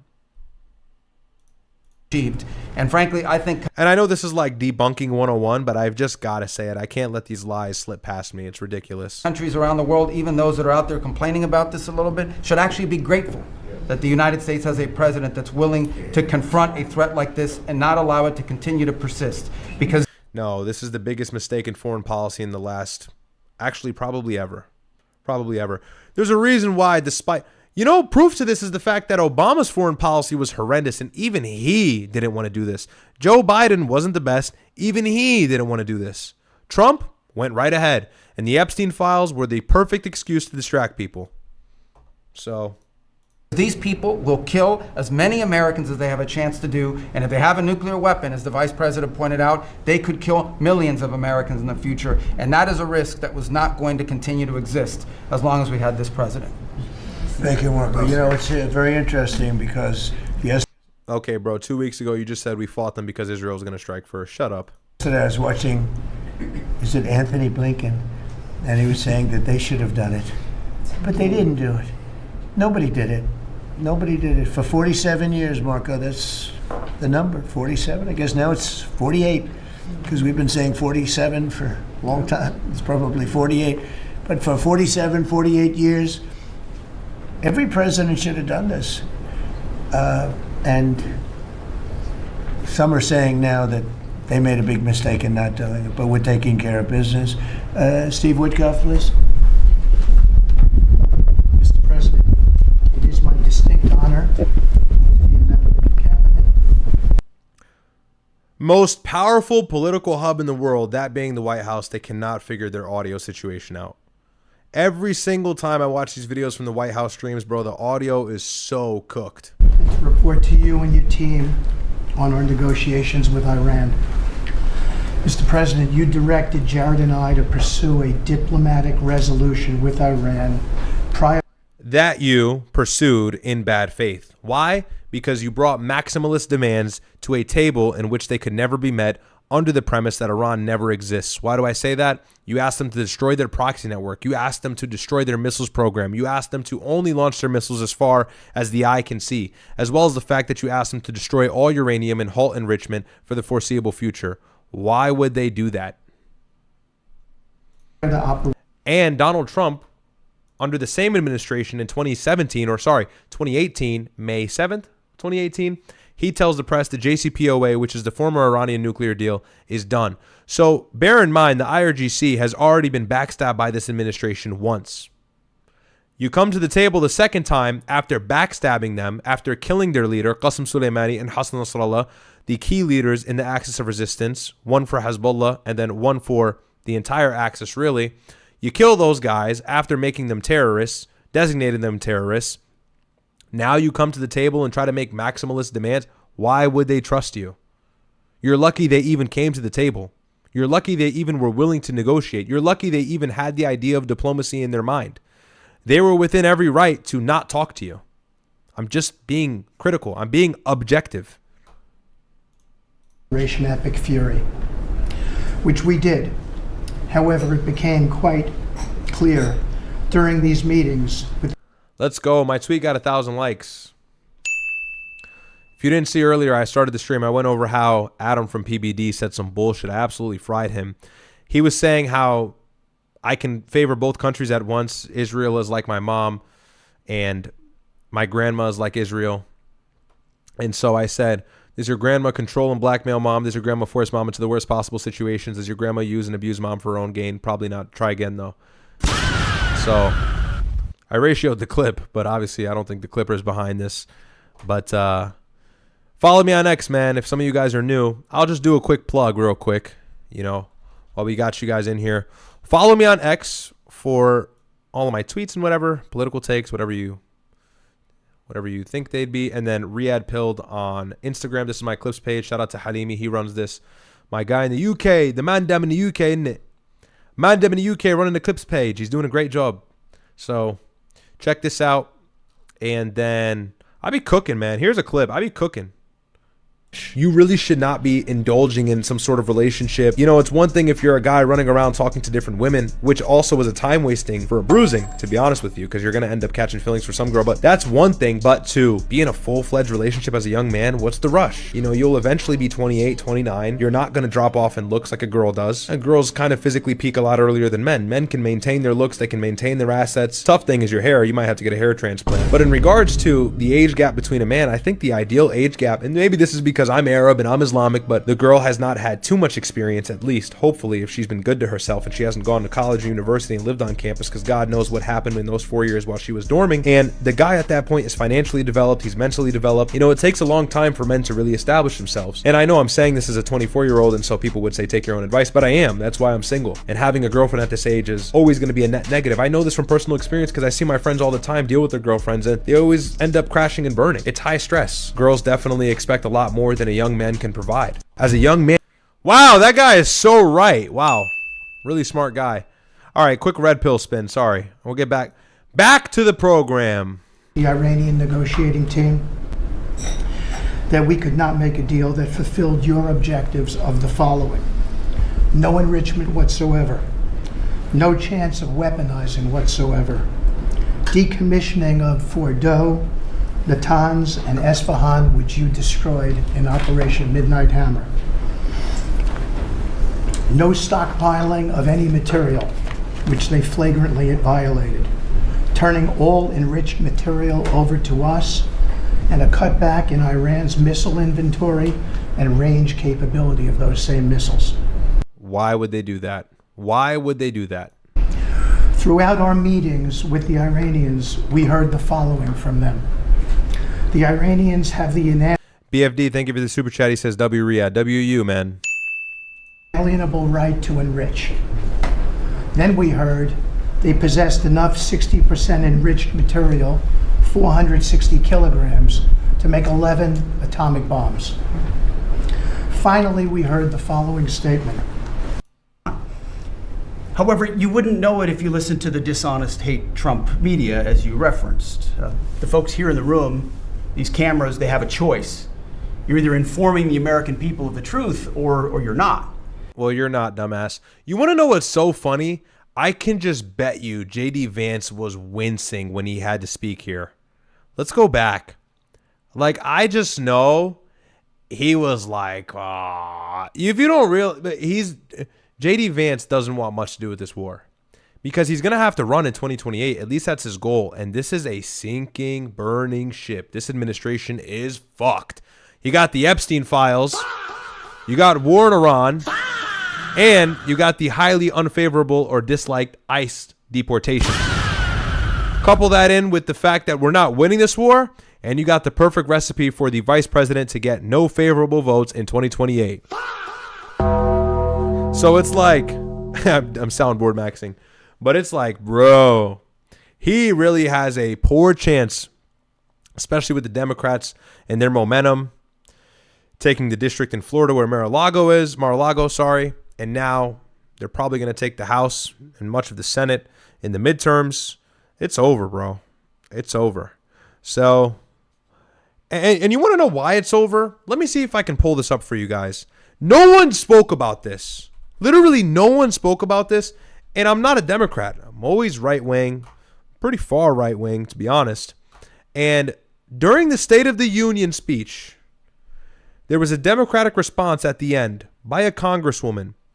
And it was the epitome of why Republicans are going to lose, no matter how much we try and push their favor. If you guys didn't watch, Trump had a State of the Union speech. Many of you probably saw it. This was a month ago. Everything was stolen and rigged in order to drain the wealth out of the productive. Halfway point of his presidency. I'm not going to play all of it, of course, but you can guess that he didn't speak about important things for a great extended deal of time. Spoke about the hockey team winning the Olympics, which is a W, but he didn't really do much except brag and go over American history and do this whole culture vulture, bragging, kind of like we're the biggest, baddest country in the world rhetoric, which is good and it has its time and place, but ultimately it's not going to get you far in terms of favorability when it comes to the next set of elections, midterms, or whatever it is, to win poise or praise over your enemies, your adversaries, or those who are kind of straddled in the middle. So Trump did nothing in the State of the Union speech. If you watched it, I was underwhelmed. A lot of Republicans thought that it was good. A lot of people on X thought that it was good. I'll take the unpopular opinion. I didn't think that he really addressed anything that was pressing or important.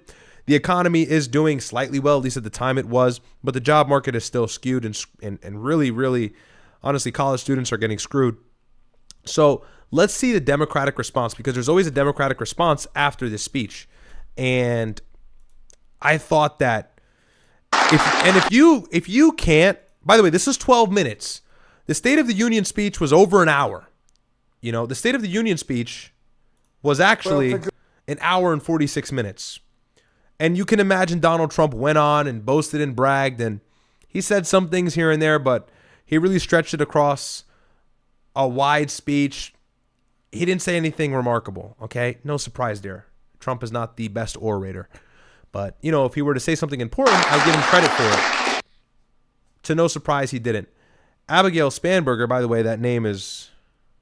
Anyways, she delivered a Democratic response to his State of the Union speech. And she is the Virginia governor. Obviously, right, she probably was reading off of a teleprompter, whatever.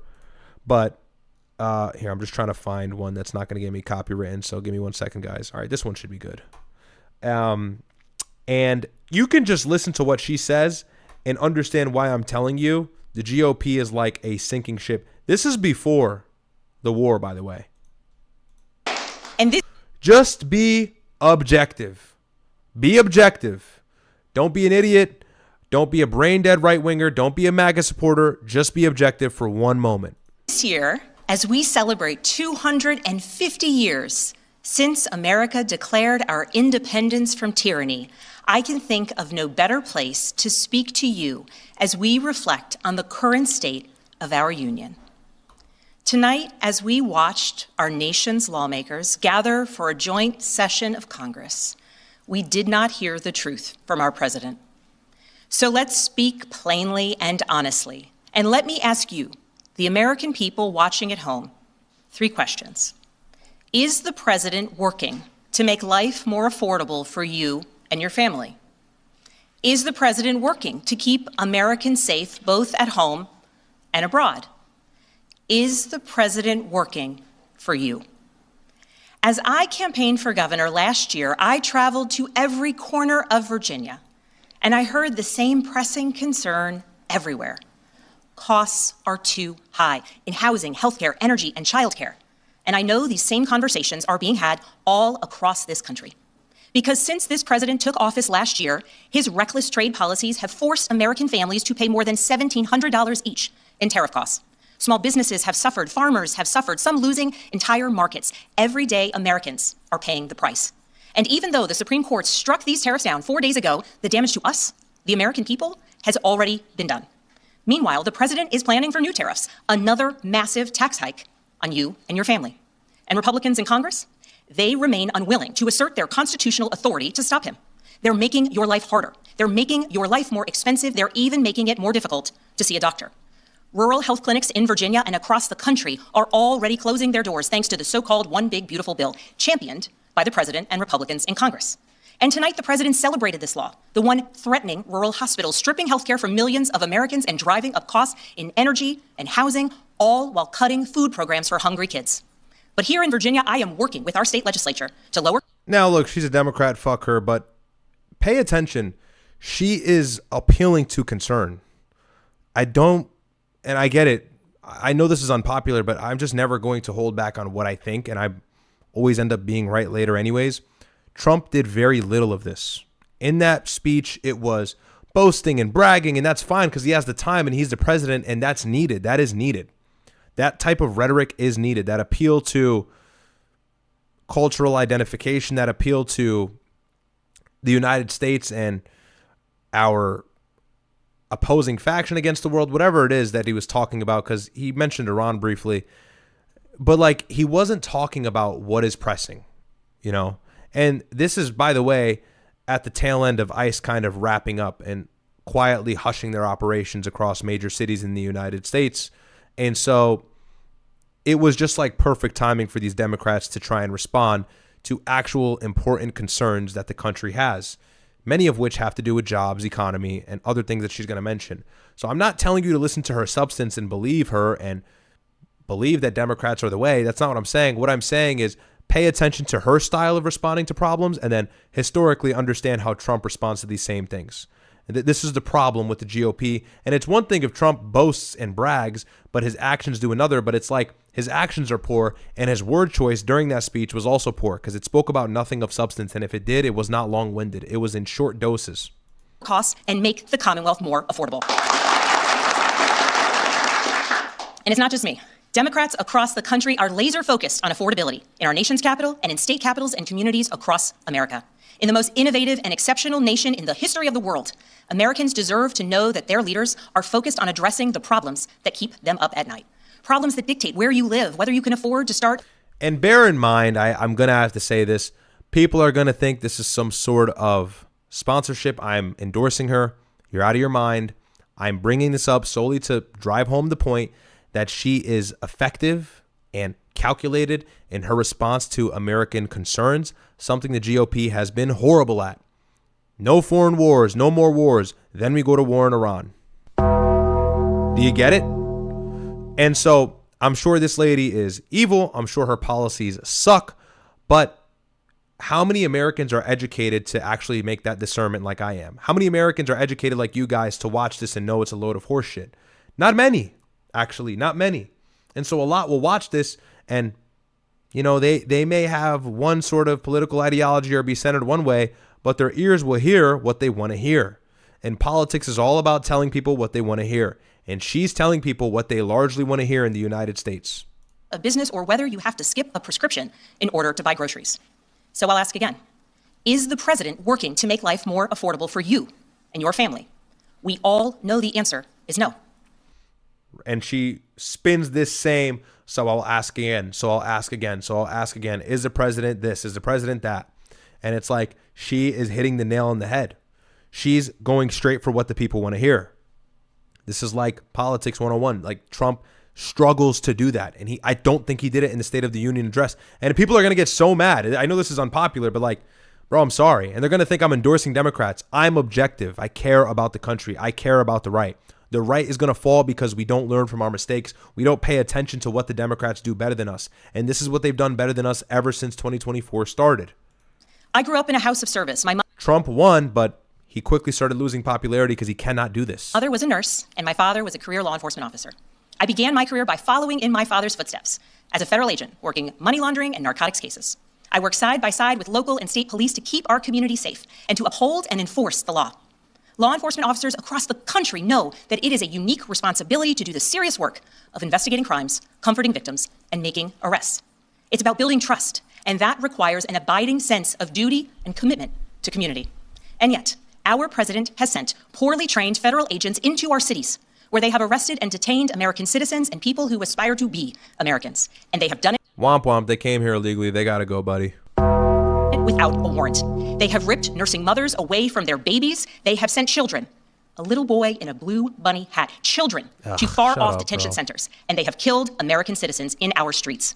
And they have done it all with their faces masked. Skip the line, break the federal law, come into the country illegally, and that means that you're free from any sort of legal persecution. Shut the fuck up. Masked from accountability. Every minute spent sowing fear is a minute not spent investigating murders, crimes against children, or the criminals defrauding seniors of their life savings. Our president told us tonight that we are safer because these agents arrest mothers and detain children. Think about that. Our broken immigration system is something to be fixed, not an excuse for unaccountable agents to terrorize our communities. After working in law enforcement, I continued my career of service as a CIA officer, working undercover to protect the United States and our allies. Yeah, that's exactly what I want to hear. CIA, get him out of here. Allies from global threats, terrorism, nuclear weapons, and the aggression of adversarial nations around the globe. But as the president spoke of his perceived successes tonight, he continues to cede economic power and technological strength to Russia, bow down to China, bow down to a Russian dictator, and make plans for war with Iran. Here's the truth. Over the last year through... Got him! Got him there! Got him there! Hello, hello, hello, we're at war with Iran. Hello, I told you, whether it's in good faith or bad faith, the Democrats are going to use this against the GOP, and they're going to win with it. They're going to take this talking point, and they're going to run with it, and they're going to steamroll through the midterms and win in 28. They're going to run with this talking point. Hello, I said this. Doge, mass firings, and the appointment of deeply unserious people to our nation's most serious positions. Our president has endangered the long and storied history of the United States of America being a force for good. So I'll ask again, is the president working to keep Americans safe? Someone said CIA sandwich maker. Okay, that's funny. I don't know why I was like, that made me laugh. Both at home and abroad. We all know the answer is no. In his speech tonight, the president did what he always does. He lied, he scapegoated, and he distracted. And he offered no real solutions to our nation's pressing challenges, so many of which he is actively making worse. He tries to divide us. He tries to enrage us, to pit us against one another, neighbor against neighbor. And sometimes he succeeds. And so you have to ask, who benefits from his rhetoric, his policies, his actions, the short list of laws he's pushed through this Republican Congress? Somebody must be benefiting. He's enriching himself, his family, his friends. The scale of the corruption is unprecedented. There's the cover-up of the Epstein files, the crypto really bad scams, cozying up to foreign princes for airplanes and billionaires for ballrooms, putting his name and face on buildings all over our nation's capital. This is not what our founders envisioned, not by a long shot. So I'll ask again, is the president working for you? We all know the answer is no. But here's the special thing about America. On our 250th anniversary, we know better than any nation what is possible when ordinary citizens, like those who once dreamed right here in this room, reject the unacceptable and demand more of their government. We see it in the determination of students organizing school walkouts all across the country, whose voices are becoming so powerful that the governor of Texas seeks to silence them. Gay. We see it in the bravery of Americans in Minnesota standing up for their communities. From peacefully protesting in sub-zero temperatures. Peacefully? They had calculated attacks against ICE. They were doxing them. They were communicating on Discord and throwing tear gas at them. They were shooting at them. They were blocking their cars in the streets. Peacefully protesting.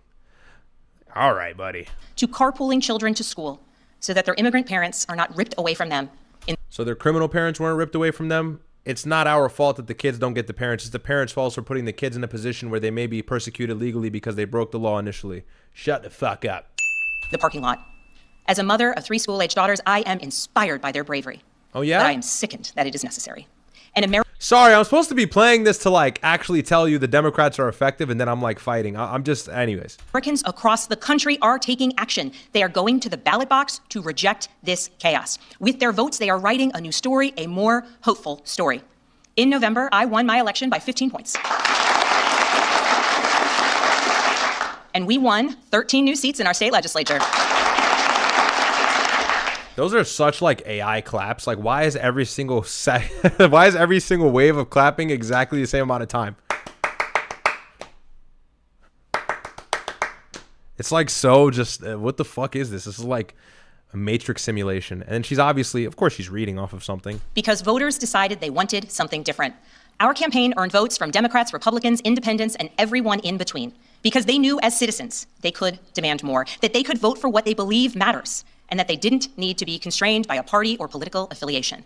This is happening across the country. New Jersey elected Mikey Sherrill as governor in a double-digit victory. Yep, that is true. Democrats flipped state legislative seats in places like Georgia, Iowa, Mississippi, and Texas. The list goes on and on. That's true. Ordinary Americans are stepping up to run in the spirit of our forefathers. They are running to demand more and to do more for their neighbors and communities. I know the story well. I first ran for office in 2018 alongside dozens of other Democrats who did the seemingly impossible, flipping 41 seats in Congress. In my case, I was the first Democrat elected in 50 years, swinging our district 17 points. Those who are stepping up now to run will win in November because Americans, you at home, know you can demand more and that we are working to lower costs. We are working to keep our communities and our country safe, and we are working for you. In his farewell. That one was a little longer, but these claps are really throwing me off, man. No one's going to ever say anything about that. I noticed the most weirdest things. But it's like, why are these like Drake and Josh background claps? Like, this shit is so weird. Address, George Washington warned us about the possibility of, quote, cunning, ambitious, and unprincipled men rising to power. But he also encouraged us, all Americans, to unite in a common cause, to move this nation forward. That is our charge once more, and that is what we are seeing across the country. It is deeply American and patriotic to do so, and it is how we ensure that the state of our union remains strong, not just this year, but for the next 250 years as well, because we, the people... To Don 1439, sorry, I didn't see that. Allah is the greatest and best of planners. Yes, facts. Thank you for the super chat, man. I didn't see that earlier. I apologize. Have the power to make change, the power to stand up for what is right, the power to demand more of our nation. May God bless the Commonwealth of Virginia, and may God bless the United States of America. Yeah, so it's like, you know I interrupted several times. Sorry. But I can't help myself. I just got to commentate on it. But look, well said, coherent speech, clear in instruction, clear in direction, clear in intention. Something that Donald Trump really struggled to do in this most recent administration, the current administration. And what makes it worse, you've got the Epstein files, you've got him fumbling over removing his name over 4,000 times and half of the files being released. That's about 3.5 million. Kash Patel emails are being leaked now. Tulsi Gabbard looks like shit. Everybody in the DOJ kind of looks like shit. Everybody is getting heat. Pam Bondi, everybody else in the cabinet, Joe Kent is leaving. And then the Democrats are sharp like this, addressing concerns, addressing the president and how he's avoiding these concerns that are being voiced by Americans, and they are legitimate. And I don't agree with the anti-ICE rhetoric. I don't agree with the whole, trope over immigration and all that. But she said the president's bringing us to war in Iran. That's not a good thing. She's fucking right. She's right.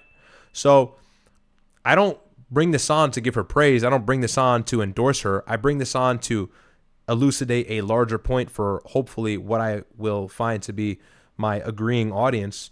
Democrats have a great deal of momentum, and they're earning, or really they're just stealing talking points from the GOP that they're so casually giving them that will earn them seats in the House and in the Senate, which is going to sway legislation and the bias. Republicans won't be able to pass shit in the last 2 years. The Trump administration will lose tons of power after the midterms. That's even if Trump doesn't get impeached. And then in 28, they're going to deal the final blow and potentially win presidency. So to the right wingers, if you want to see a change in the country, you need to be against this war. That's step one. And unfortunately, the bar is so low, you would think, with that request, but a lot of people are still not on board with this whole, we need to stand against MAGA and be in the favor of the United States first kind of ideology. And it's unfortunate. So, no, I don't think anybody saw that. That wasn't popular. That wasn't clipped, but it was like, hey, hello, tons of normal Americans who have voting power are watching this.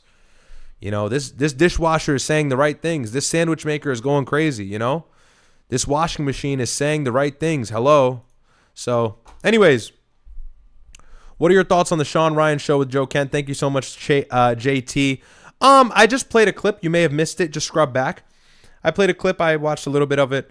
It's just gonna be like some CIA horn dog fest, and I'm not really, enticed by that or want to watch it. Maybe me and my brother will react to it tomorrow.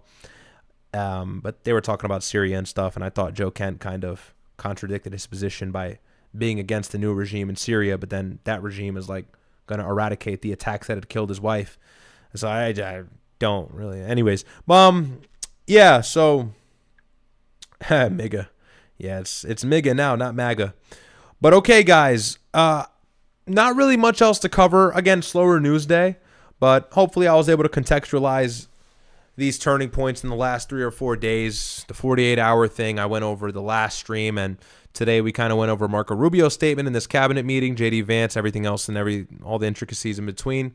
That's going to do it for the show and everything that I have for you guys.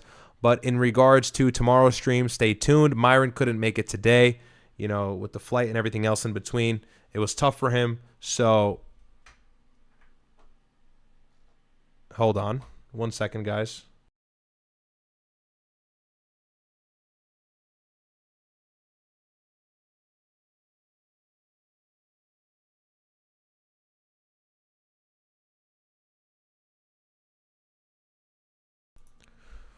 Sorry, I got an important phone call. I had to answer that. Shout out to our guy, Jacob. I thought the stream just got destroyed. Anyways.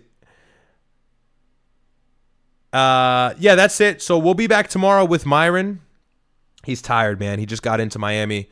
Airports are delayed. TSA ain't working. Lots of BS when it comes to travel. Not a good time to travel.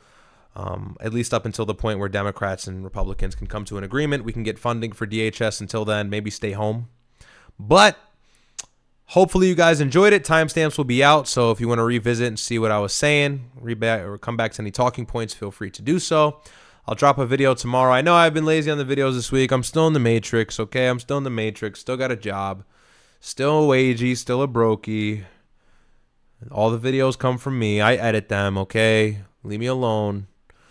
But follow me on Twitter. Follow me on X. Follow me on Instagram. Twitter and X is the same thing. And we'll be back tomorrow. Got a super chat. Desert Joe says, W Red Pill Ryad report. Hey, yeah, it was a little red pill today. How you guys liking that? Thank you, Desert. You guys liking the red pill? You guys liking the misogyny? You guys liking the misogynistic tendencies? We love women. Women are the best. Yeah, talk about culture a little bit, man. These are important things I want to talk about. The spring break issue it's important. It needs to be spoken about. So I went on about it, man. I dropped the bomb. The FBA is going to come for me. I'm ready. Let's fight. Okay? I took the mask off. Just kidding. No, I'm not kidding. All right, guys. Love you. I'll be back tomorrow with Myron. I don't know what time at night because that's going to be up to him. But expect a similar time to when I went live tonight. I've been on time. So hopefully I'm on time tomorrow. But that's dependent on Myron, so blame him. And I'll see you guys tomorrow. Until then, God bless you. Thank you for the love and the support. And we're going to keep having great streams like this one. And there will probably be a huge development tomorrow. Hopefully not. But likely tomorrow, if not next weekend or maybe even Sunday. But until the next time, guys, bless up. Much love. Love all of you guys. Peace.